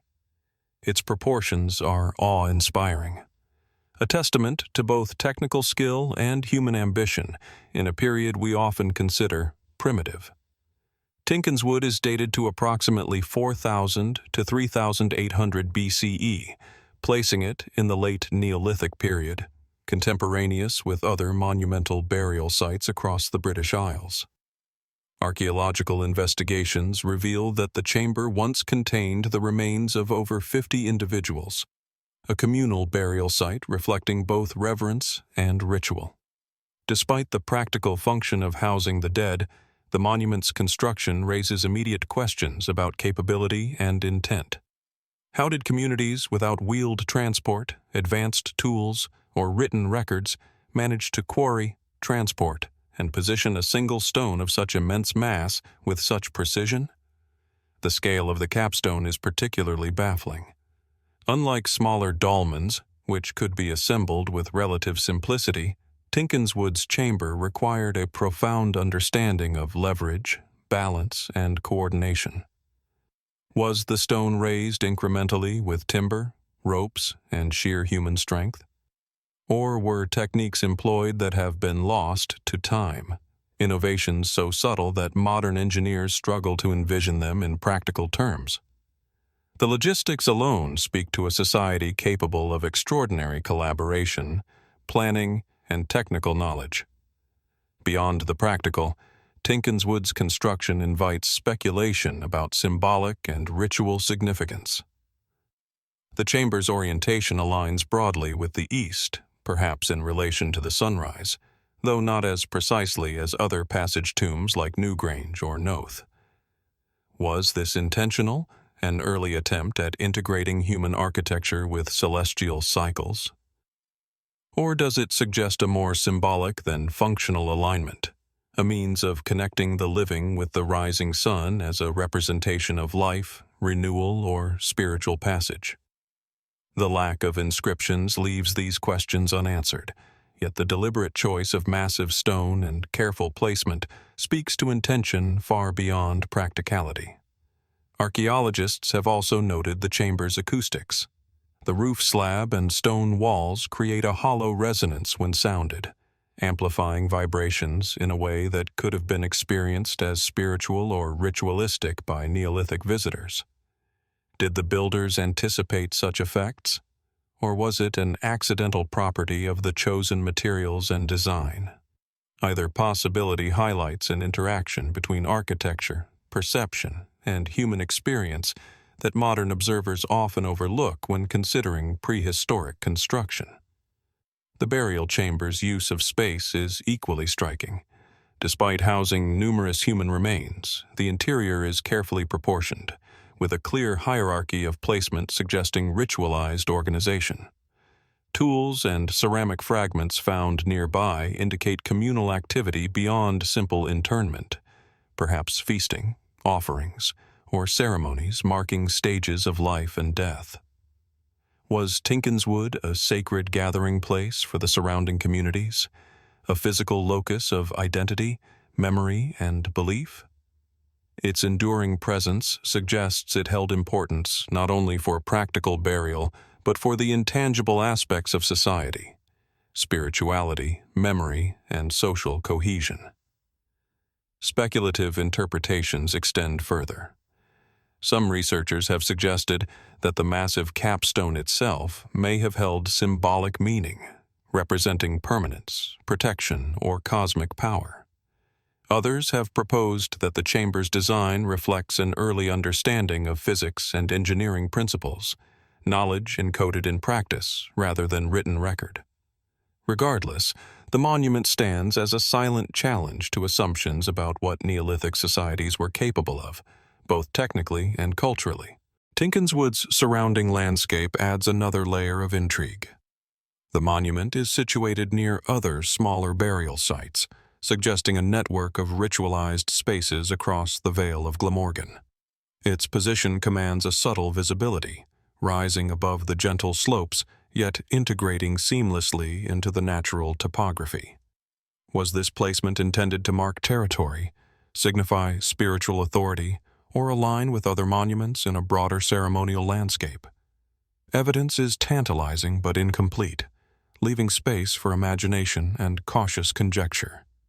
Walking around the mound today, the silence is profound. Grass sweeps over stone, and the sheer size of the capstone invites reflection on human ambition and ingenuity. The Tinkinswood burial chamber is more than a tomb. It is a testament to the organizational skill, technical knowledge, and cultural sophistication of a society whose methods we can barely replicate today. Its stones endure as both monument and mystery, a physical record of effort, ritual, and social cohesion whose meaning is partially lost, yet still resonates. Tinkinswood, like Knowth, Dolmen de la Roche-aux-Fées, Torre d'un Galmés, Monte Baranta, Shimao, Maeshowe, and Arslantepe before it, challenges modern understanding.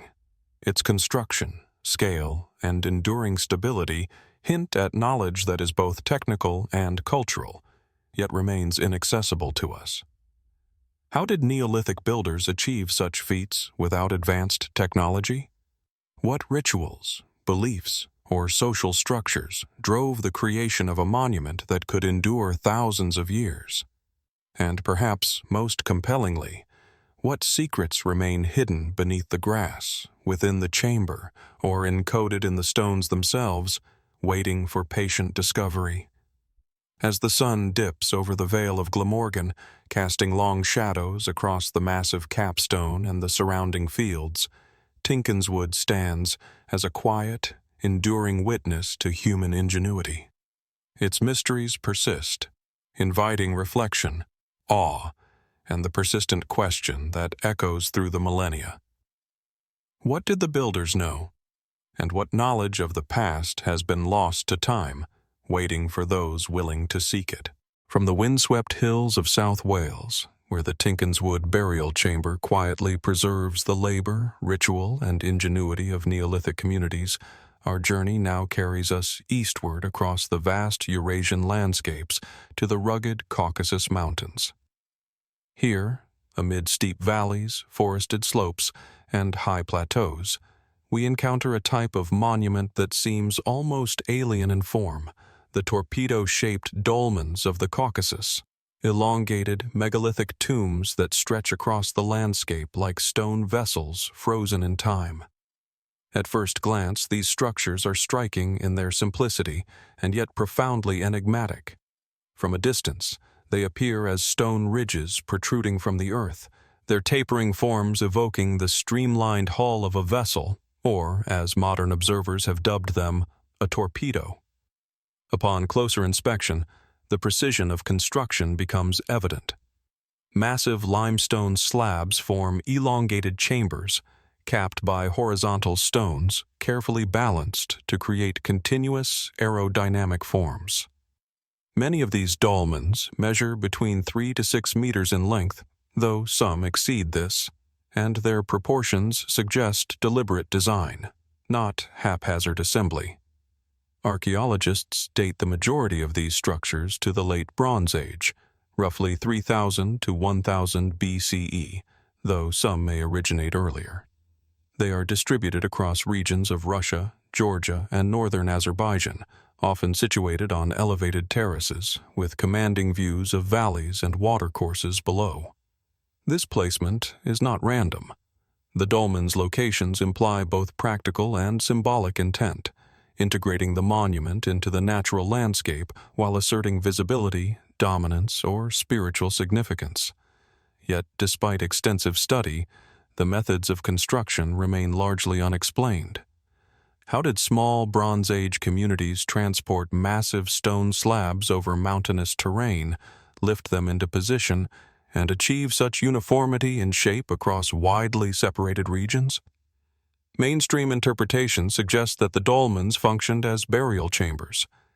Excavations reveal human remains, ceramic fragments, metal implements, and occasional ornamental objects.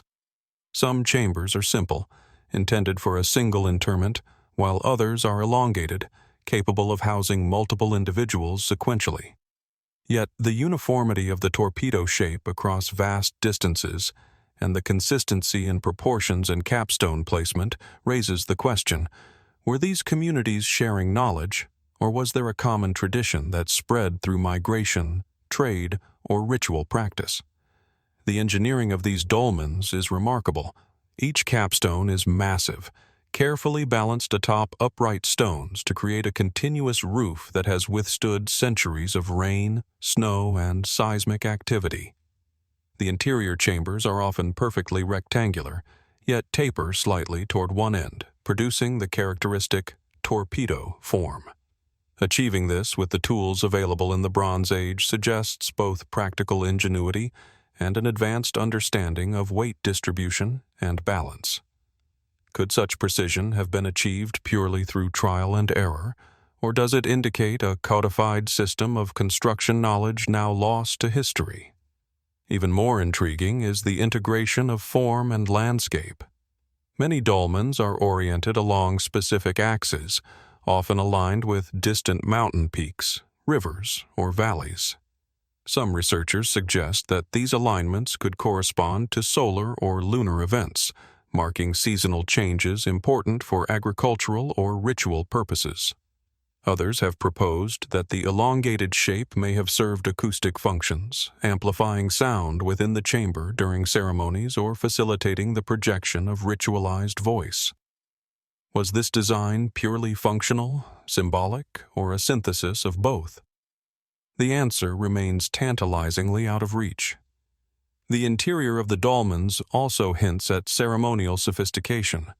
While primarily burial spaces, some chambers show evidence of repeated visits, traces of offerings, the careful placement of grave goods, and signs of ritual cleansing or modification. Unlike simple interments, these repeated interactions suggest a cultural investment that extends beyond practicality into the spiritual or social realm. Did the builders see the dolmens as portals between worlds, vessels for ancestral memory, or markers of communal identity? Their enduring form hints at a deliberate attempt to create permanence, both in the landscape and in cultural consciousness. Speculative interpretations extend further. Some researchers have observed the dolmen's streamlined shapes and wondered whether they carried symbolic significance related to movement, travel, or cosmology, a metaphorical vessel for the dead navigating the underworld, perhaps, or a representation of journeys across time and space. The consistency of the torpedo shape over vast regions raises further questions. How did societies separated by mountains and valleys develop such similar forms? Was there direct communication, or does this suggest a parallel evolution of ideas driven by shared human needs and observations of the natural world? The sheer effort required to construct these dolmens underscores the sophistication of Bronze Age communities in the Caucasus. Quarrying, transporting, lifting, and balancing massive stones would have required organized labor, advanced problem-solving, and coordination across extended families or tribal groups. How were these feats accomplished without wheeled transport, pulleys, or iron implements? Could such precision and scale be replicated today without modern machinery? These questions challenge our assumptions about the technological capabilities of ancient societies. Walking among the torpedo-shaped dolmens today, the sense of human presence and ingenuity is profound. The stones are weathered, yet the shapes endure, rising above valleys and slopes as if defying time itself. They are monuments to labor, ritual, and intent, silent witnesses to communities that achieved feats now difficult to comprehend or replicate. Their forms, both elegant and functional, suggest knowledge encoded in stone, preserved across centuries without written record. Like Tinkinswood, Knowth, Arslantepe, and the other monumental sites we have encountered, the torpedo-shaped dolmens challenge modern understanding of prehistoric achievement.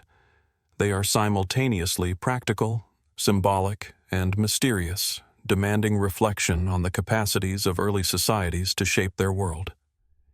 How did these builders conceive such forms, transport massive stones over rugged terrain, and integrate architecture with landscape and possibly even celestial observation? And perhaps most profoundly, what knowledge, rituals, or social structures are lost to time, encoded only in the enduring geometry of these monuments? As the sun dips behind the Caucasus peaks, casting long shadows across the elongated stones, the torpedo-shaped dolmens remain quiet and resolute. They stand as both achievement and enigma, inviting observers to ponder not only the technical skill of their creators, but the cultural and spiritual dimensions encoded in their form. And as the wind whispers across these ancient mounds, one is left with the inescapable question that threads through every mystery we have encountered. What else lies hidden, waiting beneath the stone and earth, beyond the reach of modern understanding yet inscribed forever in the ingenuity of the past? From the rugged landscapes of the Caucasus, where torpedo-shaped dolmens rise like elongated sentinels over valleys and high plateaus, our journey now turns westward to the sun-drenched plains of Alentejo in southern Portugal.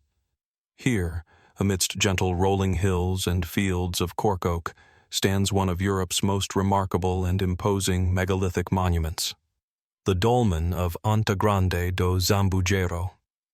At first glance, the dolmen appears as a modest mound, partially covered in grass and earth, yet its true scale and ambition only reveal themselves upon closer inspection. The burial chamber is colossal, one of the largest in the Iberian Peninsula, with a massive capstone measuring nearly 8 meters in length and weighing more than 20 tons. Supported by multiple upright stones, it forms an elongated rectangular chamber that extends over 4 meters in width and nearly 4 meters in height. The sheer weight and precision of this arrangement are breathtaking, a testament to human ingenuity at a time when metal tools were rare. Wheeled transport was unknown, and engineering knowledge had to be conveyed entirely through experience, memory, and oral tradition. Archaeological studies date the dolmen to the late Neolithic period, around 4000 BCE. It served as a communal burial site, and excavations have uncovered human remains, ceramic fragments, and flint tools, suggesting ritualized interment over successive generations. Yet the dolmen's scale raises immediate questions. Why invest such monumental effort in constructing a tomb?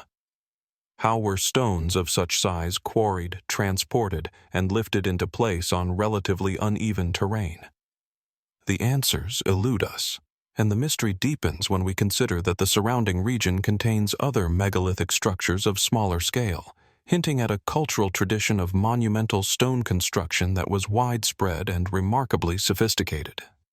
Mainstream archaeology interprets Anta Grande do Zambujeiro as a ceremonial tomb, emphasizing its function in the spiritual and social life of Neolithic communities.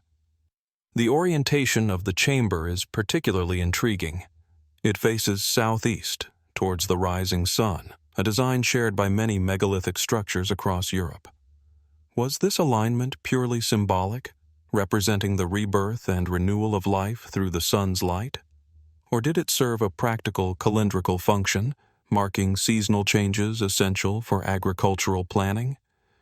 The precision with which such a massive stone structure aligns with celestial patterns suggests knowledge and intention far beyond casual observation. The engineering of the dolmen is extraordinary. The capstone rests with astonishing stability on the supporting stones, forming a chamber that has endured over 6 millennia of weathering, seismic activity, and human interference. Achieving this without pulleys, cranes, or metal tools indicates an advanced understanding of leverage, weight distribution, and material properties. How did Neolithic builders calculate balance and load? Were there standardized techniques transmitted orally over generations, or was each construction the result of localized experimentation? The answers remain speculative, yet the structure itself speaks volumes about the sophistication of its creators. Beyond its structural ingenuity, Anta Grande do Zambujeiro evokes questions of ritual and symbolism. The chamber's proportions, elongated form, and orientation suggest a space designed for more than simple interment. Was it a sacred gathering place, a focal point for communal ceremonies, or a monument meant to impress and unify a wider region? Evidence of repeated use, careful placement of human remains, and associated artifacts imply that the dolmen was central to social, spiritual, and perhaps even political life in its community. Could the monumental scale itself have been a statement of identity, endurance, and power, asserting both spiritual and temporal presence in the landscape?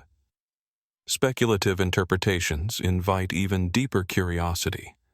Some researchers suggest that the elongated shape and orientation may have served acoustic purposes, amplifying voice or ritual sounds within the chamber.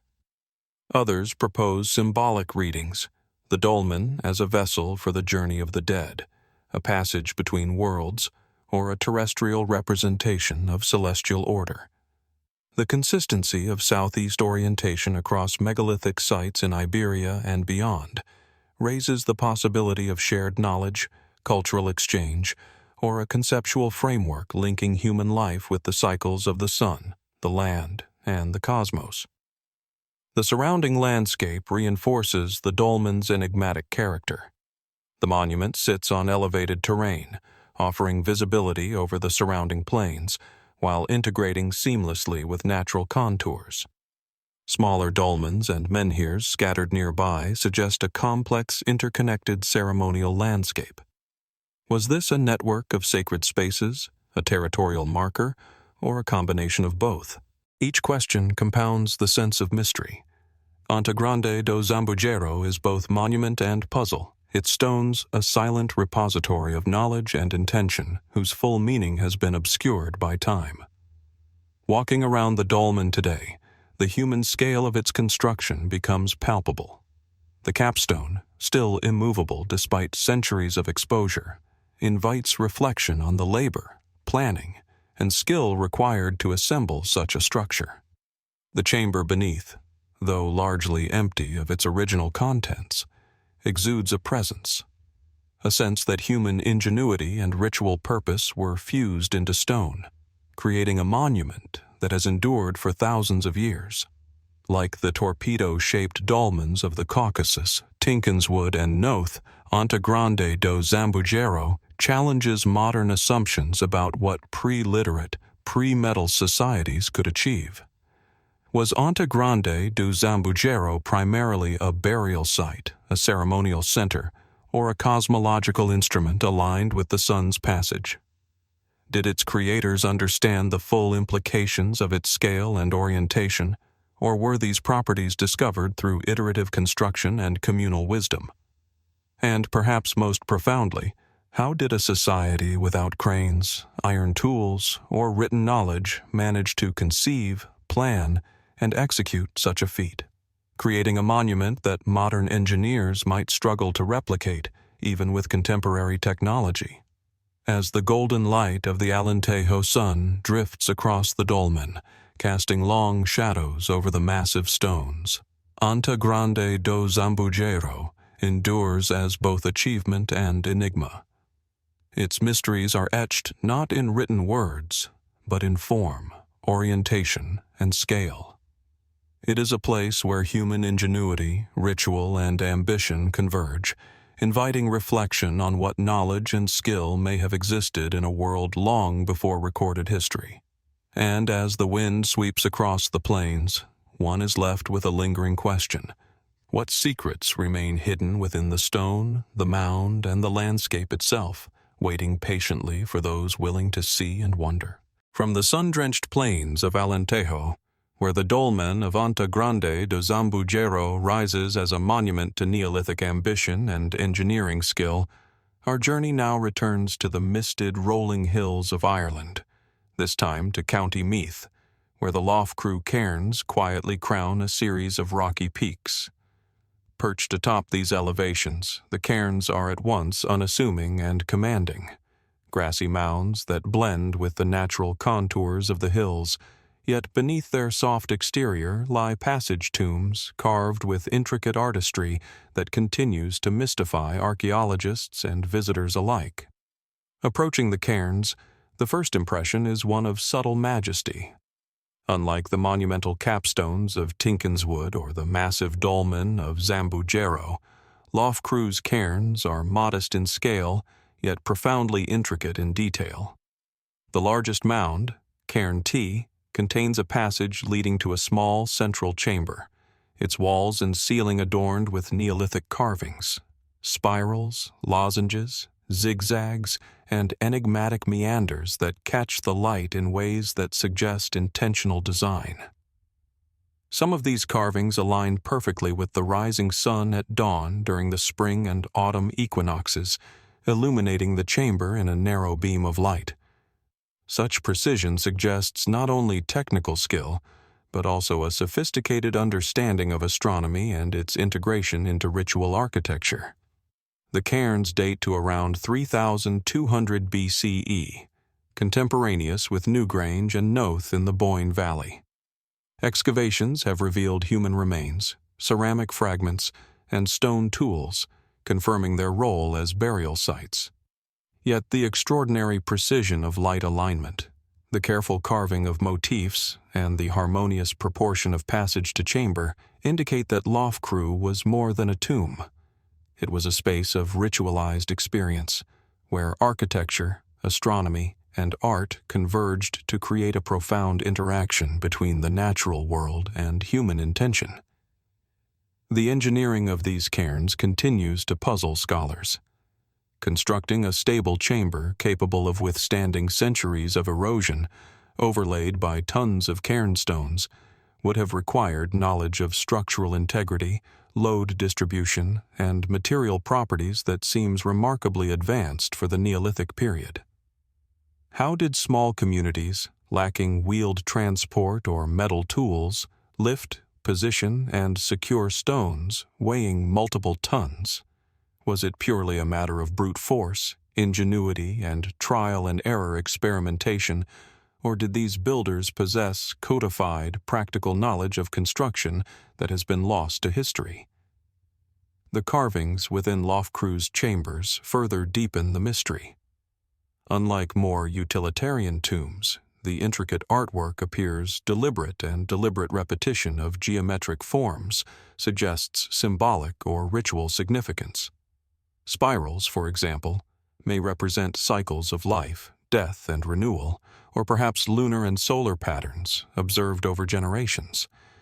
Could these carvings function as a proto-writing system, a symbolic record of cosmology, ancestry, or spiritual belief?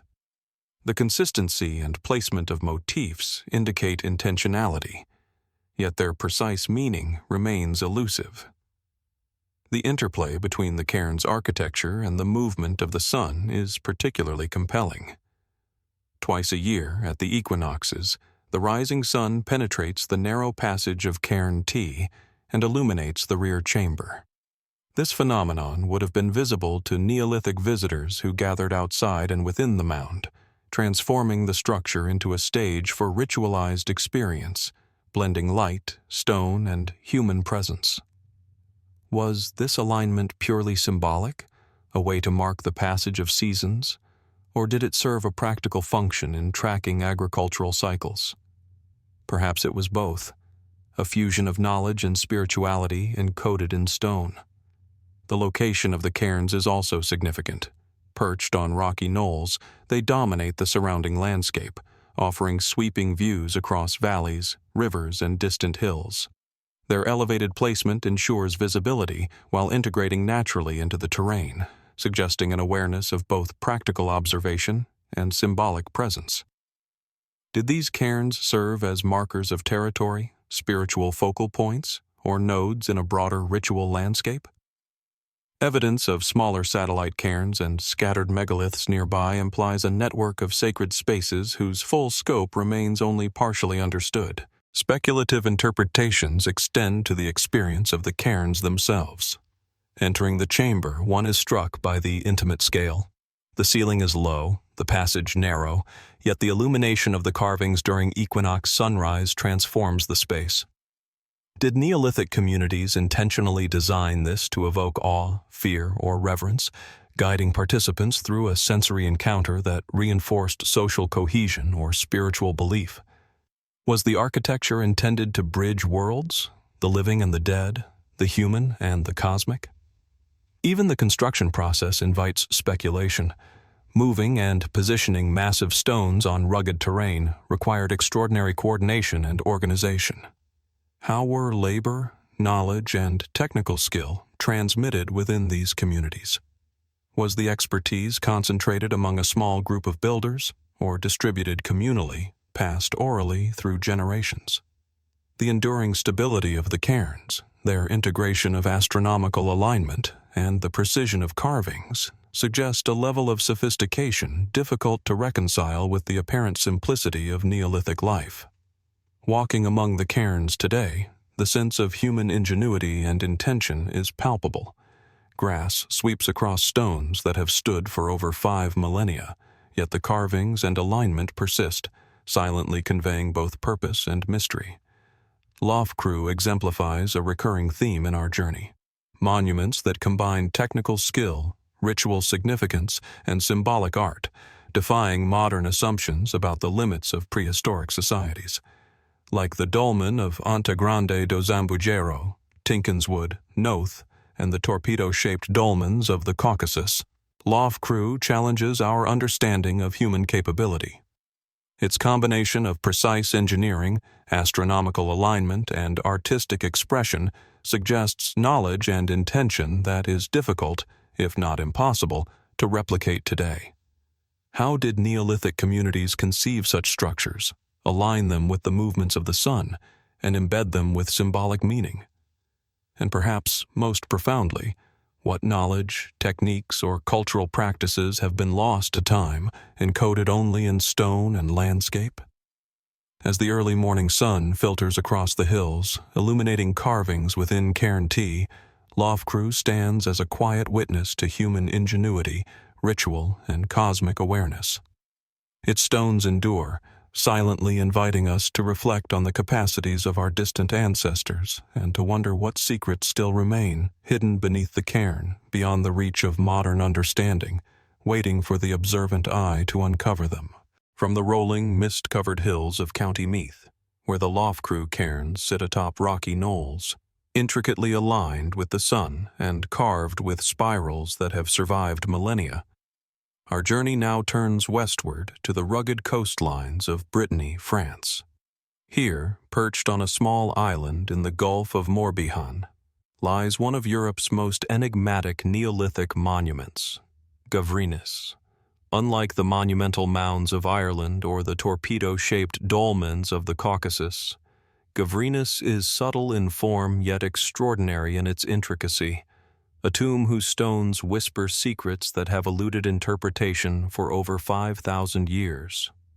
Approaching Gavrinis, the first impression is deceptively unassuming. The island itself is modest, low-lying, and surrounded by tidal waters that historically would have made access seasonal, perhaps even ceremonial. The tomb is a passage grave, partially buried beneath a cairn. Yet the true marvel lies within. An interior chamber carved entirely from granite, each slab etched with hundreds of deeply incised motifs, spirals, lozenges, concentric circles, zigzags, and enigmatic geometric patterns. The density, precision, and variety of these carvings are unparalleled in European megalithic art. Each stone seems to tell a story, yet the language remains unreadable to modern eyes, a silent testament to the imagination, skill, and ritual sophistication of its creators. Archaeologists date Gavrinis to around 3,500 BCE, placing it in the late Neolithic period, contemporaneous with Newgrange, Knowth, and the Loughcrew Cairns. The passage grave is relatively short, measuring about 14 meters from entrance to rear chamber, yet its walls are densely covered in motifs, the highest concentration of Neolithic art known in Western Europe. The carvings appear to follow intentional sequences. Spirals lead to zigzags, lines converge into lozenges, and repeated motifs suggest a symbolic or ritual grammar. Were these decorative, communicative, or a form of early cosmological mapping? Did they record myths, genealogies, or astronomical knowledge? The truth remains tantalizingly out of reach. Construction of Gavrinis poses questions as formidable as its carvings. The massive granite slabs, some weighing several tons, were quarried, transported, and positioned with meticulous precision. How were these stones moved over tidal channels and marshy terrain? What tools, ropes, or techniques enabled Neolithic builders to lift and balance them into a stable passage chamber capable of enduring centuries of erosion and shifting earth? The feat is extraordinary, particularly considering the absence of metal tools or wheeled transport. Could such a project be replicated today using only the methods likely available at the time? The answer seems improbable, underscoring the ingenuity and collective skill of these early communities. The orientation of the tomb adds another layer of intrigue. The entrance faces southwest, aligning approximately with the setting sun during the winter solstice. During these rare moments, sunlight penetrates the passage and illuminates selected carvings, casting shadows that enhance the three-dimensional depth of the engraved motifs. This interplay of light and stone transforms the interior into a sacred space where art, architecture, and the celestial cycles converge. Was this deliberate astronomical alignment intended to mark seasonal transitions, to guide ritual practices, or to symbolize rebirth and renewal? The answer remains unknown, yet the precision suggests careful observation and planning, a sophistication that seems almost modern in its understanding of light and spatial perception. The carvings themselves are particularly enigmatic. Spirals, a recurring motif across Neolithic Europe, dominate the Gavrinis chamber, yet their arrangement is complex, often layered and interwoven with other geometric designs. Some stones display patterns that continue seamlessly from one slab to the next, indicating that the builders conceived of the interior as a continuous visual narrative rather than a collection of isolated elements. Could these sequences represent cosmological journeys, spiritual pathways, or mnemonic devices for rituals? Perhaps they encoded knowledge of the natural world, celestial events, or social structures, information that required both artistic skill and conceptual sophistication to transmit. The technical challenge of carving granite with stone tools further emphasizes the mastery of the builders. Each groove and incision was laboriously produced, yet the lines are precise, smooth, and remarkably uniform. The density of motifs, often overlapping or arranged in deliberate sequences, suggests that the artisans worked according to a plan, possibly guided by symbolic or ritual conventions now lost to time. Did multiple craftsmen collaborate over years to complete the tomb? Or did a specialized group hold the knowledge necessary to execute such intricate work? The answers are elusive, but the result is undeniably extraordinary. A monument that marries human ingenuity, labor, and symbolic sophistication in a single, enduring form. The location of Gavrinis further enhances its mystery. Surrounded by tidal waters, the tomb's isolation may have had practical, symbolic, or ceremonial significance. Access to the island would have required boats or causeways, suggesting that visits were intentional and possibly restricted to certain members of the community. Was the tomb itself a pilgrimage site, a focal point for seasonal gatherings, or a locus of ritual observance?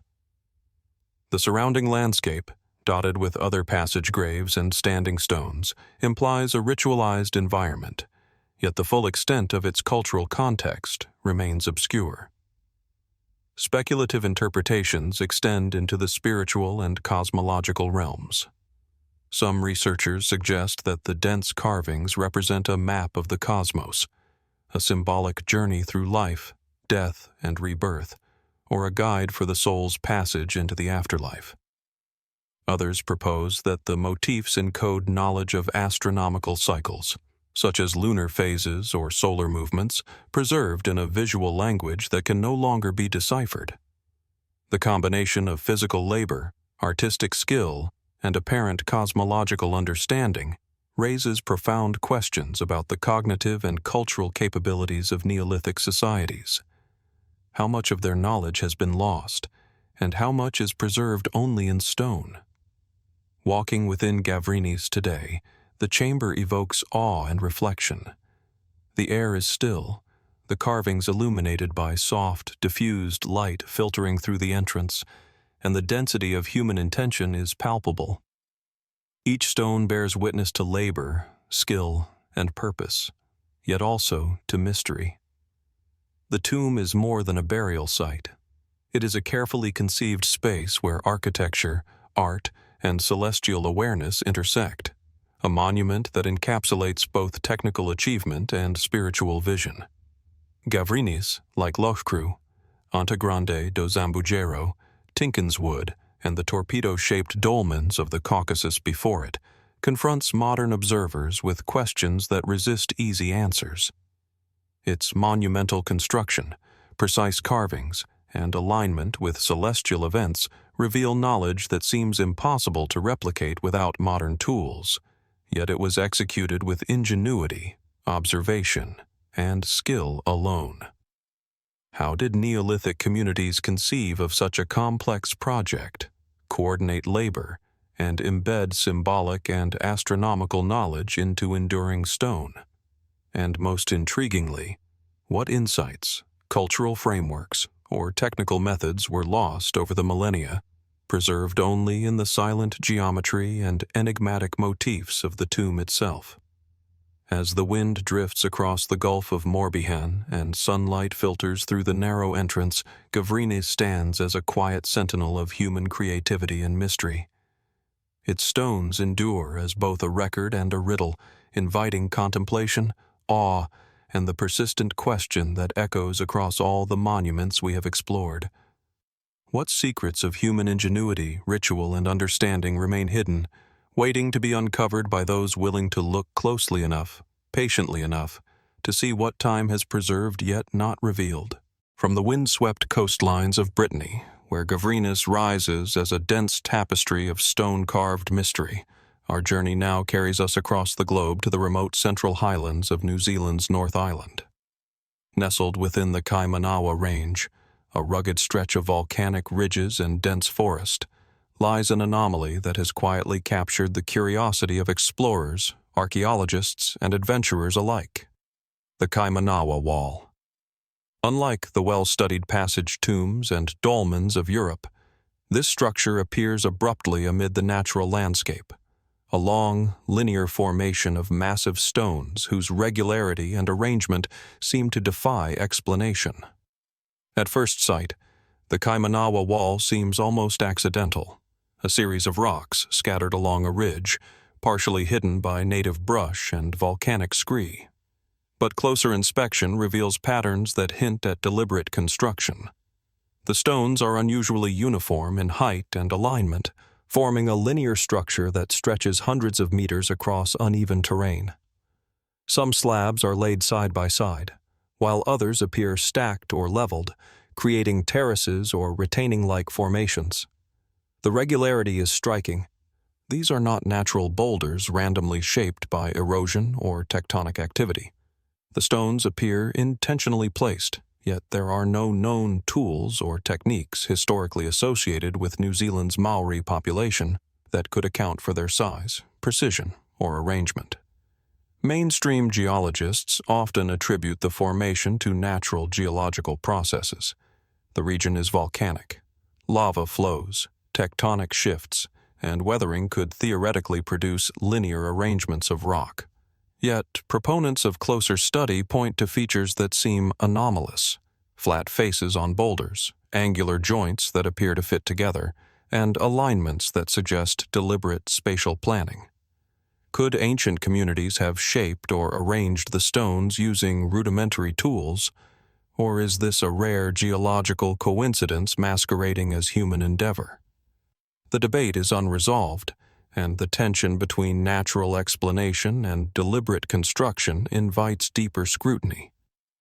Measurements and field surveys reveal further curiosities. Certain sections of the wall exhibit consistent orientation along ridgelines, maintaining a straight line despite steep inclines and uneven terrain. Other segments appear to form terraces or steps, leading some to speculate on their functional purpose: defensive barriers, ceremonial pathways, or territorial markers. Yet, no artifacts, human remains, or definitive cultural deposits have been identified to anchor the wall to known historical populations. How and why such a structure would have been built in such a remote and inhospitable location remains a central question. The Kaimanawa Wall also challenges assumptions about labor and organization. Some of the stones are enormous, estimated to weigh multiple tons. Moving and positioning such rocks over rugged slopes would require knowledge of leverage, coordinated effort, and tools capable of shaping, lifting, or transporting stone, capabilities not attributed to pre-European Maori populations in the region. Could this suggest an earlier, undocumented culture with advanced engineering knowledge? Or might natural forces coincidentally mimic human construction? The ambiguity persists, and each observation seems to deepen the mystery rather than resolve it. Speculative interpretations abound. Some researchers propose that the wall was part of an ancient ceremonial or astronomical site, akin in purpose, though not in style, to European passage graves. Its linear alignment and placement along high ground could have facilitated observation of the sun, moon, or seasonal cycles, though concrete evidence is lacking. Others suggest a defensive function, built to protect settlements that may have existed nearby and are now lost to erosion or forest overgrowth. Still more radical theories have proposed contact with unknown or undocumented civilizations possessing stoneworking knowledge far beyond what we attribute to the region. While these ideas are provocative, they remain unverified, leaving space for imagination to fill in the gaps. The environment surrounding the wall adds both challenge and intrigue. The Kaimanawa Range is remote, accessible only by rugged tracks, requiring endurance and planning to reach the formation.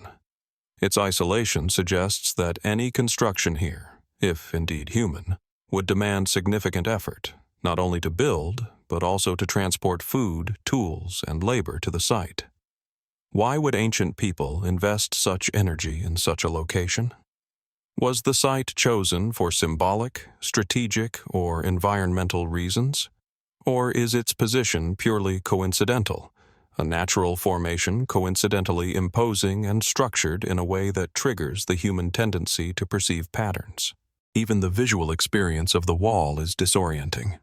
Standing at its base, one observes stones that seem to follow deliberate geometry across valleys and ridges, forming terraces that appear sculpted to fit the topography. The effect is one of intentionality, a linear structure that harmonizes with the land while asserting itself against it. Was this a deliberate integration of landscape and architecture, an early expression of spatial cognition, or a natural formation that merely evokes human-like construction? The ambiguity is striking. Each perspective yields a different reading, and every observation reinforces the tension between what is seen and what can be verified. Exploring the Kaimanawa Wall forces a reconsideration of scale, knowledge, and human potential.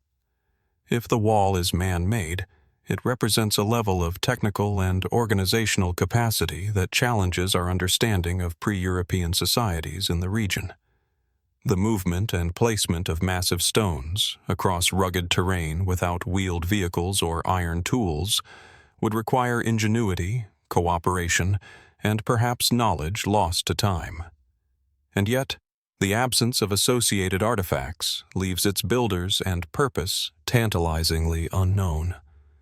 Standing along the ridge today, the Kaimanawa Wall commands both awe and reflection. The stones rise from the earth like a frozen line of ancient thought, shaped by hands or forces that have long since vanished. The isolation, the scale, the apparent intentionality, all these factors create an enduring tension. We recognize the familiar logic of construction, yet the context eludes us. The wall challenges our assumptions about what early peoples in New Zealand could achieve, much as Gavrinis, Loughcrew, and the Dolmen of Zambujeiro have challenged our understanding of Neolithic Europe. Was the Kaimanawa Wall truly constructed by humans, the product of a lost and sophisticated society? Or is it an extraordinary natural phenomenon masquerading as deliberate architecture? Could it have served ceremonial, defensive, or observational purposes? Or might its formation, like the enigmatic carvings at Gavrinis, be a message in stone whose meaning has been lost to time? The truth remains tantalizingly out of reach. As sunlight shifts across the rugged peaks, casting shadows that trace the contours of the stones, the Kaimanawa Wall stands silent, yet evocative, a monument, or mystery, woven into the landscape. Its precise origins, function, and significance remain unresolved, leaving observers to contemplate the extraordinary possibility that human ingenuity, intentionality, or natural coincidence can create forms that endure far beyond the span of any written record.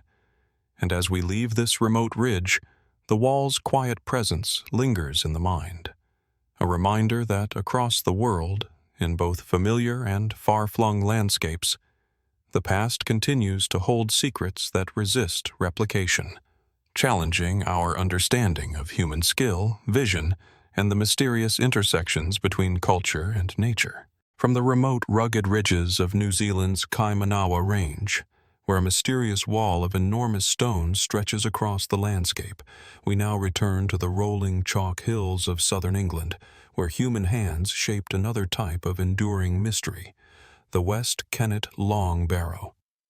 Nestled near Avebury in Wiltshire, this monumental tomb stretches over 100 meters in length, a grassy, elongated mound that seems to rise naturally from the landscape, yet conceals within its core a carefully constructed Neolithic chamber.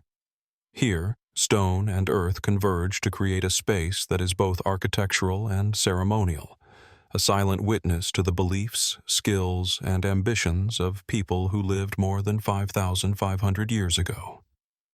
Approaching the Long Barrow, the first impression is one of subtle grandeur. From a distance, it appears as a gentle rise in the landscape, its contours blending seamlessly with the surrounding fields. But as one draws closer, the scale becomes apparent. The mound stretches in a continuous line, tapering at both ends, and beneath its earthen exterior lie a series of megalithic chambers, each meticulously constructed with massive upright stones supporting horizontal slabs. The largest chamber measures over 6 meters in length, its massive capstones forming a protective roof that has withstood millennia of wind, rain, and the subtle movement of the earth. The precision of the stone placement is remarkable, particularly considering the absence of advanced tools, pulleys, or wheeled transport. Archaeologists date West Kennet Long Barrow to roughly 3,650 BCE, placing it firmly in the early Neolithic period, contemporaneous with other monumental tombs such as the Dolmens of Iberia and the passage graves of Brittany. Excavations have revealed the remains of more than 40 individuals, alongside flint tools, animal bones, and occasional ornamental items. The evidence suggests the barrow was a communal burial site, reused over generations, its chambers carefully maintained and ritually accessed. Yet, despite centuries of study, questions about its construction, purpose, and the knowledge embedded in its design continue to intrigue and perplex. The engineering of the Long Barrow is particularly extraordinary.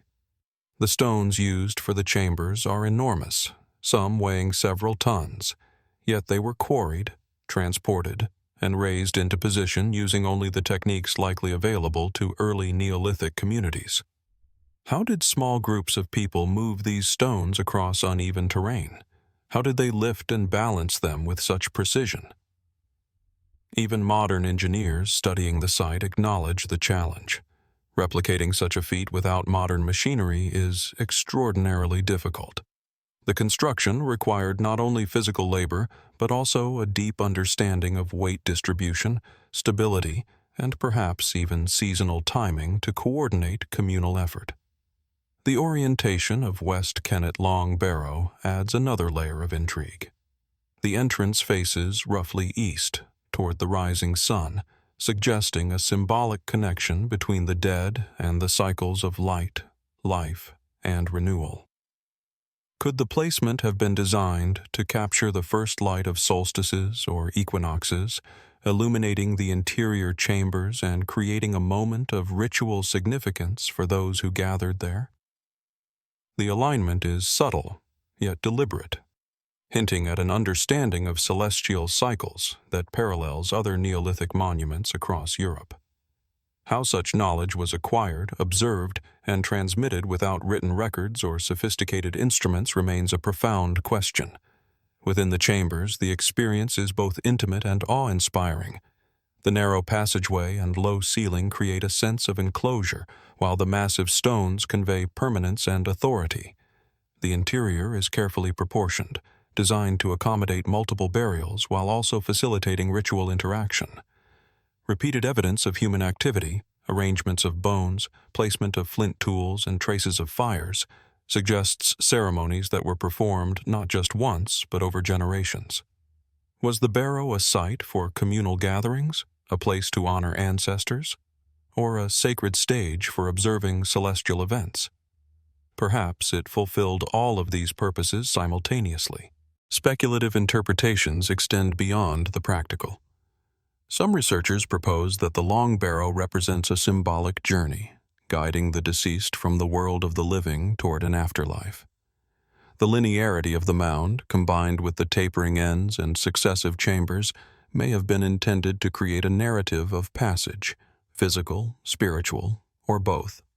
Others suggest that the monument functioned as a territorial marker or a statement of communal identity, its massive scale asserting presence and authority across the landscape.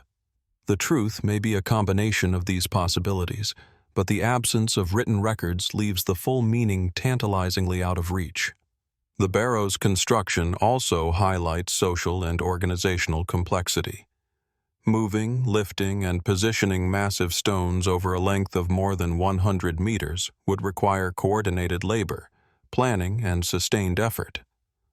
Was the knowledge concentrated among a small group of specialists, or distributed across a community capable of mobilizing its members for monumental projects? Did the process itself serve as a form of social cohesion, ritual, or education, reinforcing cultural knowledge while simultaneously producing a lasting architectural legacy? The answers remain uncertain, yet the scale of achievement is undeniable. The surrounding landscape reinforces the monument's enigmatic power. West Kennet Long Barrow is part of a broader ritual landscape that includes the nearby Avebury Henge, Silbury Hill, and other Neolithic sites. Its position on a gentle rise offers visibility across fields and valleys, while also connecting it to distant landmarks in ways that may have been spiritually or symbolically significant. Was this placement chosen for practical observation, ritual prominence, or a combination of both? And how did the builders perceive their relationship with the wider landscape, with the sky above, and with the cycles of life and death that their monument commemorated? Standing at the entrance today, one is struck by the convergence of time, labor, and intention. The mound stretches before the observer, massive yet understated, its earthen exterior concealing chambers that have borne witness to centuries of human activity, yet retain a profound sense of mystery. Like Gavrinis, Loughcrew, and the dolmen of Anta Grande do Zambujeiro, West Kennet Long Barrow embodies a remarkable fusion of technical skill, ritual awareness, and symbolic sophistication that seems almost impossible to replicate using only Neolithic methods. Was the barrow primarily a burial site, a ritual observatory, or a monument to communal identity? How did its builders acquire and apply knowledge of construction, weight, and celestial alignment without written records? And most intriguingly, what cultural practices, engineering methods, or symbolic meanings have been lost to time, preserved only in the enduring geometry and massive stones of the mound itself? As sunlight drifts across the Wiltshire fields, highlighting the gentle contours of the Long Barrow and casting shadows across its stone chambers, West Kennet stands as a silent witness to human ambition, ingenuity, and the mysterious interplay between architecture, ritual, and landscape. Its stones endure, inviting reflection, awe, and a persistent question that resonates across every site we have explored. What knowledge, skill, and understanding of the world did our distant ancestors possess? Knowledge so advanced that, even today, we struggle to replicate their achievements or fully comprehend their purpose. And as we stand upon the ridge, the mound stretches into the distance, reminding us that history, like stone, is both tangible and enigmatic, waiting patiently for those willing to look, wonder, and seek the hidden truths it contains. From the chalk-strewn hills of Wiltshire, where the West Kennet Long Barrow stretches like an enduring testament to Neolithic ambition and ritual, our journey now carries us southward across the Mediterranean Sea to a landscape both sun-scorched and ancient, the islands of Malta. Here, amidst limestone plains, cliffs, and ridges, lies one of the most enigmatic and perplexing features of the ancient world: the Maltese cart ruts. Unlike the monumental Barrows, Cairns, and Dolmens we have explored, these features are not tombs, not temples, and not visibly monumental in the traditional sense. Instead, they are grooves etched into the rock itself, forming an intricate network whose purpose, method of creation, and age remain hotly debated, challenging modern understanding at every turn. At first sight, the cart ruts appear deceptively simple: parallel grooves, sometimes just half a meter apart, running for hundreds of meters across plateaus, sloping into valleys, and vanishing abruptly into cliffs or even the sea. Yet their uniform depth, straightness, and frequent intersections suggest a deliberate design. In some locations, pairs of ruts converge and diverge, form curves and switchbacks, and cut through solid limestone bedrock as if carved with precision intent. They often intersect with prehistoric temples, burial sites, and megalithic structures, hinting at connections with ancient settlement and ritual networks. The more one observes them, the more apparent their complexity becomes. Scholars have long debated the origin and purpose of these ruts. Traditional explanations suggest they were made by wheeled carts or sledges, worn into soft limestone over centuries of repeated use. Yet here, the evidence becomes puzzling. Many ruts cut through rock so hard that sustained erosion by wooden wheels seems implausible. Some extend for several kilometers across uneven terrain, including cliffs and valleys, making it difficult to imagine continuous traffic by humans alone. Could Neolithic communities have possessed tools or techniques sufficient to carve these grooves intentionally into solid rock? Or are they the product of a natural process, perhaps involving erosion or tectonic shifts, that coincidentally produced parallel formations? The ambiguity remains, and the more one examines them, the deeper the mystery grows. Measurements and surveys of the ruts reveal further anomalies. Some tracks maintain a remarkably consistent width averaging around 110 to 130 centimeters, suggesting the wheels, or carriers, had a standardized gauge. Yet there is no archaeological evidence of wheel technology in Malta contemporaneous with the supposed age of the Ruts, which some studies date to 4000 to 2500 BCE. This raises provocative questions. If they were indeed made by humans, what mechanisms, labor, or ingenuity enabled their creation? And if they were not formed by human hands, what natural forces could have produced such regularity, length, and intersection patterns across diverse landscapes? The complexity of the network deepens when considering the terrain. In many locations, ruts descend steep slopes at angles that would make wheeled transport precarious, if not impossible, given the known technologies of the time. In others, they abruptly end at cliffs or the sea, suggesting either missing segments now lost to erosion or a function that transcends the purely practical. Could the ruts have served ceremonial or symbolic purposes, perhaps marking routes for ritual processions or delineating sacred landscapes? Some researchers propose that they formed part of an interconnected megalithic system, linking temples, altars, and burial sites, guiding movement in ways that encoded social, spiritual, or astronomical knowledge. Experimental archaeology has attempted to recreate the ruts with sledges, carts, and oxen, producing some success on soft rock. Yet these reconstructions fail to fully account for the full scale, depth, and placement of the grooves. Nor can they explain why some ruts traverse cliffs or sudden drops, suggesting either lost engineering methods, now vanished tools, or a purpose that eludes our modern understanding.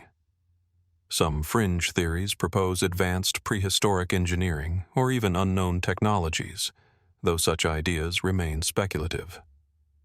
The more one studies the ruts, the more one realizes that they challenge assumptions about Neolithic capability, ingenuity, and intention. In addition to their scale and placement, the ruts' intersections form patterns that continue to perplex. In certain areas, multiple sets of parallel grooves converge, diverge, and crisscross, creating what appears to be an intricate maze carved directly into the bedrock. Were these simply practical routes, allowing multiple parties to move goods efficiently? Or were they symbolic pathways, guiding ritual movement, procession, or even astronomical observation? The lack of contemporary written records leaves the interpretation open, and yet the precision and scale demand recognition of the sophisticated understanding of landscape and labor that went into them. The environment of Malta itself adds to the mystery. The islands are largely composed of soft limestone, yet weathering over millennia has not erased the ruts, suggesting careful placement in rock that was either durable or intentionally selected. Their alignment across plains, cliffs, and valleys demonstrates a command of terrain that implies forethought, observation, and planning. The ruts are not isolated features. They intersect with Bronze Age and Neolithic temple sites, including Hagar Cheam and Menajdra, implying that they were part of a broader cultural and possibly ritual network connecting sacred spaces across the islands. Visiting the ruts today, one is struck by the paradox they embody. They are both simple and confounding. A pair of grooves in rock can suggest human effort, yet the scale, depth, and pathing suggest abilities or intentions that challenge conventional narratives of prehistoric society. They are functional, yet enigmatic, ancient, yet immaculately preserved. In this way, the Maltese cart ruts join the ranks of sites like the Kaimanawa Wall, Gavrinis, and West Kennet Long Barrow, monuments that defy easy replication and defy full understanding, standing as enduring puzzles of human ingenuity, or perhaps evidence of forces we do not yet comprehend. How were the ruts created and why? Were they designed to transport goods, conduct rituals, or align with sacred sites? Could they have encoded knowledge of the landscape, the seasons, or social networks? And perhaps most perplexingly, how did prehistoric communities, without the tools, machinery, or written systems we rely on today, produce a network that stretches across the islands with such apparent precision and purpose? The questions persist, each observation raising further mysteries rather than resolving them. As sunlight illuminates the grooves, casting shadows that emphasize their depth and linearity, the Maltese cart ruts appear both deliberate and timeless. They traverse cliffs, plains, and valleys, inviting contemplation of the labor, planning, and intention required to create them. They remind us that the ancient world was far more complex, capable, and mysterious than we often assume. Standing in their presence, one is compelled to wonder not only about the methods and purposes of those who carved them, but also about the broader mysteries of human ingenuity across time. What has been lost, what remains hidden, and what knowledge once held can never truly be reconstructed. The Maltese cart ruts, etched into stone for millennia, remain silent yet eloquent witnesses to a past that refuses to yield its secrets. Like every site we have explored, from Gavrinis to Kaimanawa, West Kennet, and beyond, they challenge our assumptions about technology, ritual, and human capability, leaving us to ponder the impossible and to marvel at the enduring ingenuity of those who came before us. In their grooves, in their intersections, and in their unyielding presence, the ruts invite both reflection and wonder, suggesting that some of history's most profound achievements may forever lie just beyond our reach. From the sun-baked limestone of Malta, where cart ruts cut deep grooves across the islands, a silent testament to human, or perhaps inexplicable, ingenuity, our journey now shifts across the Atlantic and deep into the tropical lowlands of northern Guatemala. Here, amidst dense jungle and misted canopies, rise the monumental pyramids of Tikal, a city that once thrived as a center of Maya civilization. Among these ancient structures, one stands above all others in both scale and mystery: Temple IV.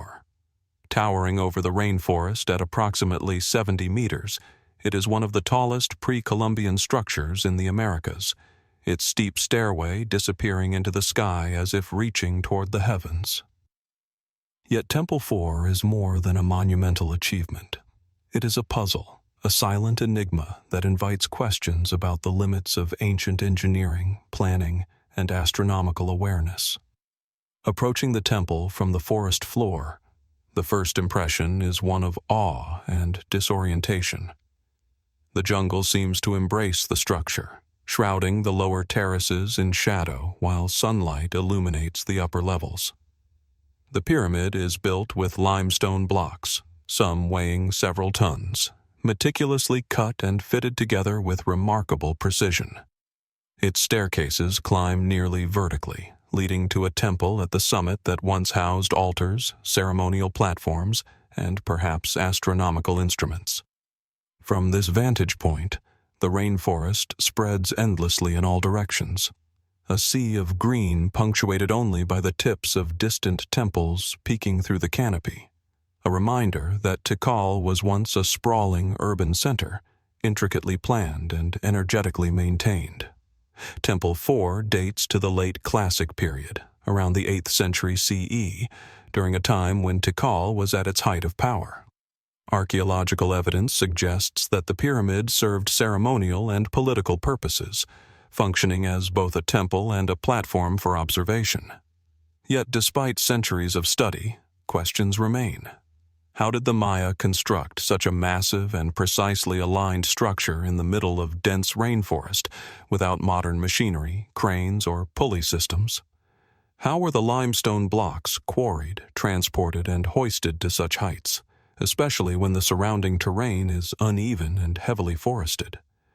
These feats, accomplished with sheer human ingenuity and coordination, continue to challenge modern understanding and underscore the sophistication of Maya engineering. The temple's alignment adds another layer of intrigue. Like many Maya pyramids, Temple IV is oriented in accordance with celestial events. Scholars have noted its alignment with certain solstices and horizon points, suggesting an intentional integration of architecture with astronomy. Could the temple have functioned as a giant observatory, designed to track solar, lunar, or planetary cycles? Was its position atop the ridge meant to maximize visibility of these events, or to convey spiritual authority over the city below? And how was this astronomical knowledge acquired, calculated, and translated into stone without the benefit of compasses, written formulae, or modern surveying tools? The precision hints at an advanced understanding of mathematics, observation, and environmental conditions that remains difficult to replicate even today. The engineering challenges of Temple IV are staggering. The sheer weight of the stones, combined with the steepness of the pyramid, requires remarkable understanding of balance, load distribution, and structural stability. Scholars have noted that the builders employed corbelling techniques to construct interior chambers and passageways, creating spaces that could support immense weight without collapsing. Stairways are unusually steep, some rising at angles approaching 60 degrees, demonstrating both courage and ingenuity in design.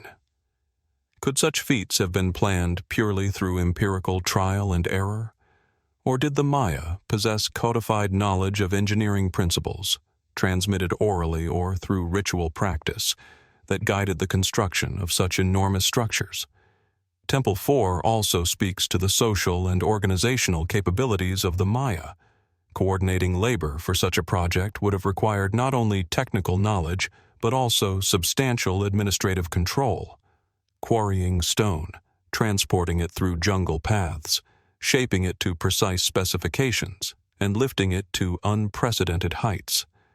Could a society without wheels or draft animals truly execute such a plan purely through human effort and ingenuity? And if so, what social structures, hierarchies, or ceremonial imperatives enabled such monumental achievements?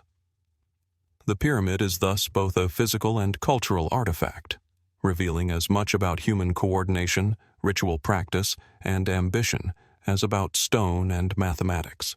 Speculative interpretations of Temple IV extend even further. Some researchers suggest that its summit served as a cosmic stage, a point where priests, rulers, or astronomers could commune symbolically with the heavens, observing the cycles of the sun and planets while projecting authority over the city. Others propose that the pyramid itself is an embodiment of sacred geometry, reflecting Maya cosmology and their conception of the world as a layered universe connecting earth, sky, and underworld. Could the temple have been designed to encode spiritual knowledge into its very structure, creating a lasting record of Maya understanding that only those initiated into ritual practice could interpret? If so, the monument becomes both a functional structure and a symbolic text, inscribed not in glyphs but in stone and space. The jungle surrounding Temple IV amplifies its mystery. For centuries, the rainforest has both preserved and concealed it, protecting the temple while simultaneously obscuring our understanding of its context. Explorers in the 19th and early 20th centuries marveled at its scale, yet much of the city remains unexcavated, its full layout hidden beneath dense vegetation. What secrets lie in the plazas, causeways, and smaller temples that connect Temple IV to the rest of Tikal? And how does the pyramid relate to other monumental structures in terms of alignment, astronomical observation, or ritual function? Every unanswered question adds another layer to the enigma. Standing atop Temple IV today, looking out over a canopy that stretches to the horizon, one is struck by the combination of human vision and daring required to create it. The pyramid rises like a stone mountain within the jungle, a deliberate and enduring testament to ambition, skill, and spiritual aspiration. The precision of its construction, the scale of its stones, and its alignment with celestial phenomena place it among the world's most remarkable achievements. Joining the ranks of Gavrinis, West Kennet, and the Maltese cart ruts in challenging modern assumptions about what ancient civilizations were capable of achieving. Was Temple IV built solely as a platform for ritual and observation, or did it encode knowledge we have yet to decipher? How were the stones transported, lifted, and positioned with such exacting precision in the dense rainforest? And most intriguingly, what cultural, mathematical, or astronomical insights guided its conception, only some of which survive in the stones themselves? Like every monument we have explored in this journey, from the European passage graves to the enigmatic walls and ruts of distant lands, Temple IV confronts us with the extraordinary achievements of humanity while leaving the deepest mysteries tantalizingly unresolved. As the morning sun rises over the canopy, casting long shadows across the jungle and highlighting the steep faces of the pyramid, Temple IV stands as both monument and question. Its height, scale, and precision are undeniable, yet its full purpose remains veiled in history. It challenges us to reconsider what is possible without modern tools, reminding us that the ingenuity, planning, and vision of our ancestors often transcends contemporary understanding. In its stones, in its stairways, and in its alignment with the sky, Temple IV whispers a question that echoes across continents and millennia. How much of the ancient world's knowledge, skill, and vision has been lost, and what secrets remain waiting for the patient observer to uncover? From the dense, sun-dappled canopies of Tikal, where Temple IV rises like a stone sentinel above the Guatemalan rainforest, our exploration now carries us across the vast Pacific Ocean to a remote island chain where the rhythm of waves and tides cradles a monument unlike any other. Nan Madol. Situated off the eastern shore of Pohnpei, in the Federated States of Micronesia, this labyrinthine city is built upon a network of artificial islets, canals, and megalithic walls, creating a landscape that seems part natural reef, part human construction. Unlike the pyramids of the Maya or the European passage tombs, Nan Madol's architecture defies immediate comprehension, presenting a challenge to modern archaeology and a glimpse into a civilization that remains shrouded in mystery. From a distance, Nan Madol appears as a fragmented skyline of basalt towers and walls, rising from the turquoise lagoon like a drowned city frozen in time. The structures are composed of massive prismatic basalt columns, some weighing several tons, quarried from distant islands and transported across water. They are stacked with astonishing precision, forming walls, platforms, and enclosures that defy easy explanation given the tools and technology known to have existed in the region during the city's construction, roughly between 1200 and 1600 CE. The effect is both surreal and imposing. A city built atop the sea, its canals reflecting the sky, creating a network that resembles Venice, yet crafted entirely from massive stone blocks, without mortar or metal clamps. Archaeological studies suggest that Nan Madol functioned as a ceremonial and political center for the Sodelur dynasty, the rulers of Pohnpei. It may have served as a capital, a religious hub, and a place for elite residents. Yet, despite extensive excavation, many questions remain. How were the colossal stones transported across water up to several kilometers from quarries on neighboring islands? How were they lifted, maneuvered, and positioned with such precision, forming stable structures capable of withstanding centuries of tropical storms, tidal shifts, and earthquakes? Even modern engineering teams struggle to recreate such feats without cranes, machinery, or steel reinforcement. The layout of Nan Madol further complicates understanding. The city consists of over 90 artificial islets, separated by narrow canals and arranged in a grid-like pattern that suggests deliberate planning. Some islets contain tombs, others ceremonial structures or residential platforms. The network of waterways implies knowledge of hydrology and tidal patterns, suggesting that the builders were not only skilled in stone construction, but also intimately aware of their marine environment.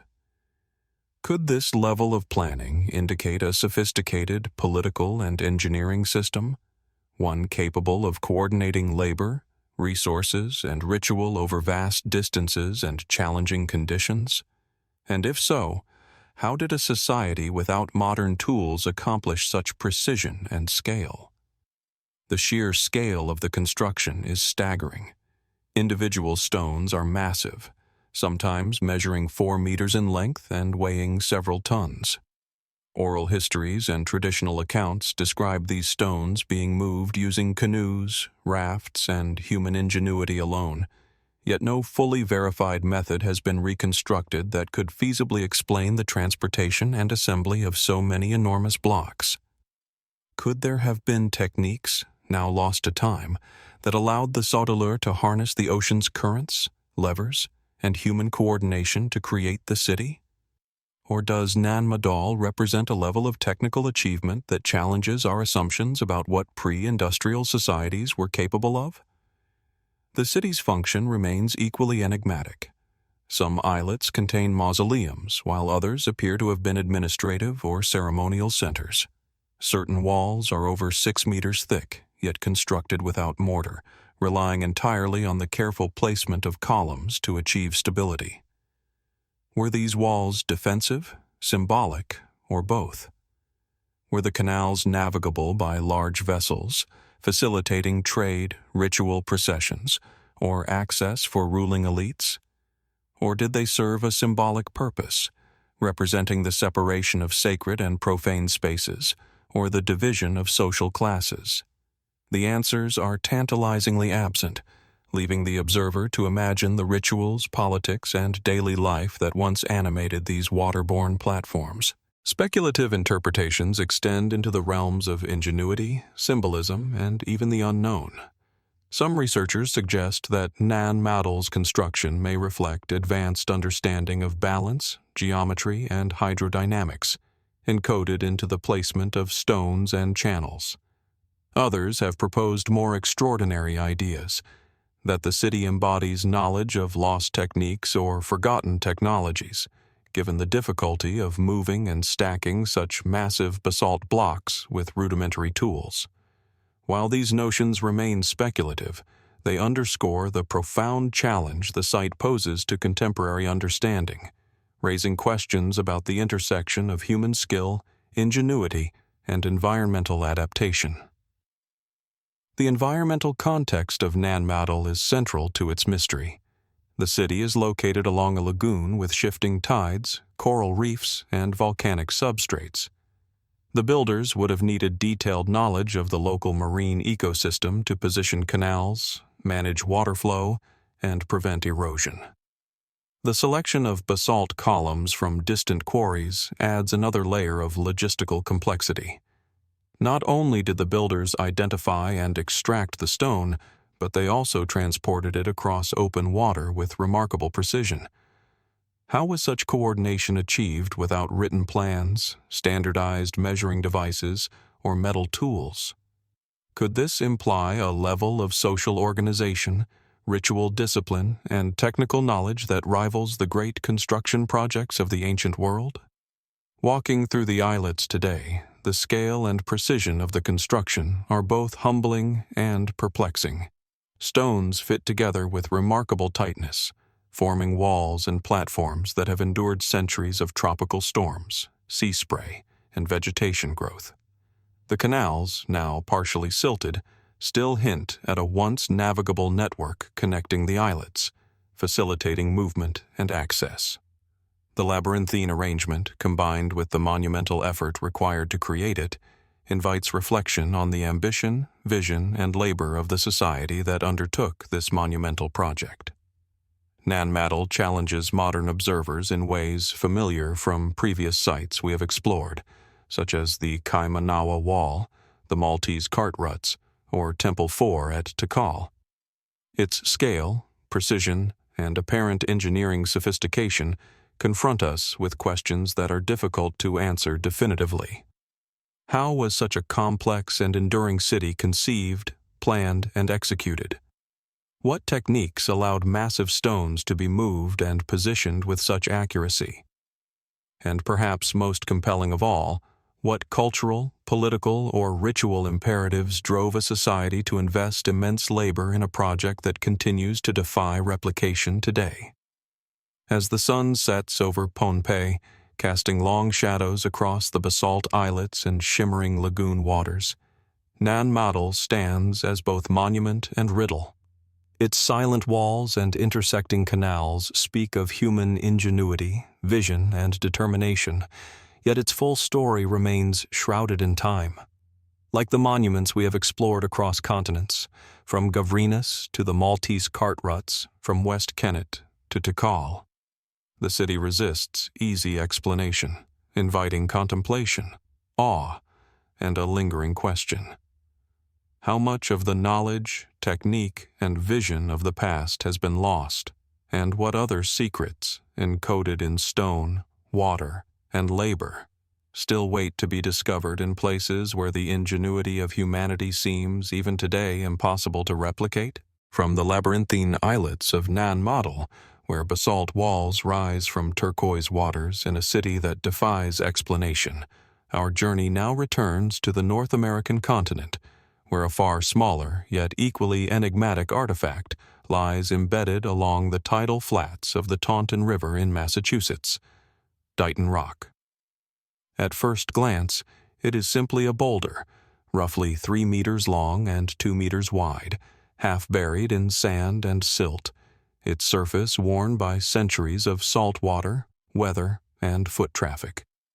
But upon closer inspection, the stone reveals a labyrinth of petroglyphs, intricate carvings etched deeply into its granite face, a tapestry of lines, symbols, and figures whose meaning has eluded scholars, historians, and curious observers for over 3 centuries. The carvings on Dighton Rock are immediately striking for their diversity and ambiguity. Zigzags, circles, and geometric motifs weave together with depictions that suggest hands, anchors, and perhaps even animals. Some markings appear deeply deliberate, their grooves uniform and precise, while others seem rougher, worn down by natural erosion or repeated human contact. From a distance, the patterns seem random, almost chaotic, yet a closer look suggests intention, an encoded message, ritual symbol, or record of events whose language has been lost.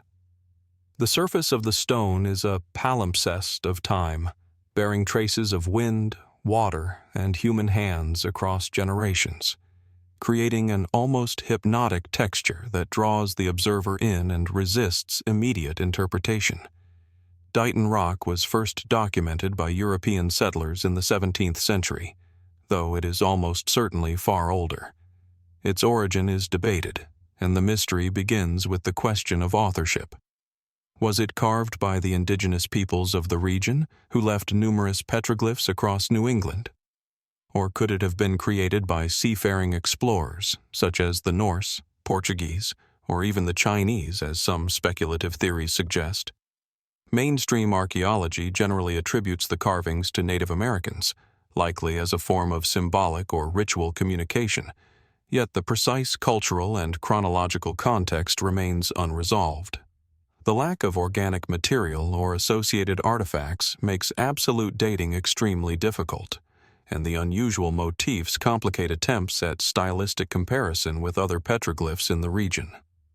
One of the most confounding aspects of Dighton Rock is its apparent multiplicity of narratives. Different researchers over the centuries have interpreted the carvings in wildly divergent ways. Some see depictions of celestial events or star charts, suggesting early astronomical observation. Others argue that certain geometric forms indicate counting or calendrical systems, or perhaps maps of rivers and territories. Still others, noting anchor-like impressions and maritime motifs, have speculated that the carvings could mark a record of early European landings, long before Columbus. Each interpretation carries a degree of plausibility, yet none is definitively supported by evidence, leaving the rock suspended between history and speculation. The physical effort required to carve into Dighton Rock adds another layer of intrigue. Granite is hard and unforgiving. Shaping it with stone, bone, or iron tools would require knowledge, skill, and patience. Could indigenous peoples have achieved such precision with rudimentary tools alone? Or does the rock suggest techniques or methods that are now lost to time? Could the carvings represent the collaborative work of multiple generations, evolving over decades or even centuries? And if so, what rituals, social structures, or cultural imperatives would have guided such sustained, deliberate effort on a single stone? The location of the rock is equally compelling. Embedded in a tidal river, the boulder is partially submerged at high tide and revealed during low water, creating a natural rhythm of concealment and exposure. Could this position have been chosen deliberately, perhaps to allow the rock to interact with water, tide, and light in a symbolic or ceremonial manner? Or was its placement purely incidental, a boulder left by glacial activity that became a convenient canvas? The tidal context also raises practical questions. Erosion, silt deposition, and periodic submersion would make carving and maintaining the petroglyphs extremely challenging. If intentional, the builders had to account for environmental factors, timing, and technique in ways that suggest sophisticated observation and planning. Speculative theories surrounding Dighton Rock extend even further. Over the centuries, explorers, historians, and fringe theorists have proposed that the carvings might represent Phoenician voyages, Norse expeditions, or even ancient Chinese explorers mapping the New World. While such ideas lack verifiable evidence, they underscore the human fascination with unexplained artifacts and the desire to connect them to broader narratives of discovery and lost knowledge. The rock's ambiguity, the interplay of recognizable symbols and indecipherable forms, creates a canvas for both scholarly investigation and imaginative speculation. Dighton Rock also challenges our understanding of scale and replication. Unlike monumental pyramids or artificially constructed islands, this is a single stone, yet it carries an intensity of labor, knowledge, and meaning that rivals any large-scale structure. The precision of its carvings, the choice of location, and the diversity of motifs suggest a sophisticated cultural purpose, yet one that cannot be reconstructed or reproduced without significant effort and understanding of both technique and context. In this sense, Dighton Rock is not merely a petroglyph. It is a testament to human skill, intentionality, and perhaps the symbolic or ritual depth of those who created it. The interpretations are further complicated by the passage of time. Over centuries, the rock has been moved slightly, exposed to fresh erosion, and even vandalized, altering the surface in ways that obscure its original composition. Each layer of modification, natural or human, adds ambiguity, creating a palimpsest of interaction that is both fascinating and frustrating to archaeologists. What remains is a persistent puzzle, a stone that speaks across centuries, yet refuses to articulate its full meaning. The carvings endure as traces of thought, culture, and labor, preserved yet partially hidden, inviting endless contemplation. Standing before Dighton Rock today, one cannot help but sense the weight of human intention etched into stone. Its patterns, worn yet enduring, challenge our assumptions about what was possible with the tools, knowledge, and social structures of early North American peoples. Like Nan Madol, Temple IV, and the Maltese cart ruts, it demonstrates that human ingenuity can produce forms that endure beyond centuries, yet resist replication or full understanding.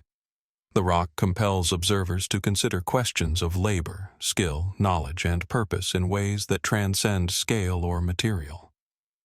Was Dighton Rock primarily a record of history, a ceremonial object, or a map of both the physical and spiritual landscape? Who carved it, and what knowledge guided their hands in shaping such intricate grooves on unforgiving granite? And most compellingly, why does it remain so resistant to definitive interpretation, inviting speculation, wonder, and debate even today? Its carvings, partially hidden by silt and tide, seem to whisper that the past is not always fully accessible, that some knowledge, some artistry, and some mysteries endure just beyond our grasp. As the river flows around the stone, reflecting sunlight and shadow, Dighton Rock endures as a silent witness to centuries of human presence, observation, and imagination. It is modest in scale, yet monumental in its implications, a reminder that some of the most profound archaeological mysteries are not massive structures but carefully considered acts of human labor and expression. In its etched grooves, in its placement within the tidal river, and in the enduring debate it has inspired, Dighton Rock beckons us to wonder. What secrets lie encoded in its surface, waiting for the patient and perceptive observer to uncover, and how much of human skill and knowledge has already been lost to time?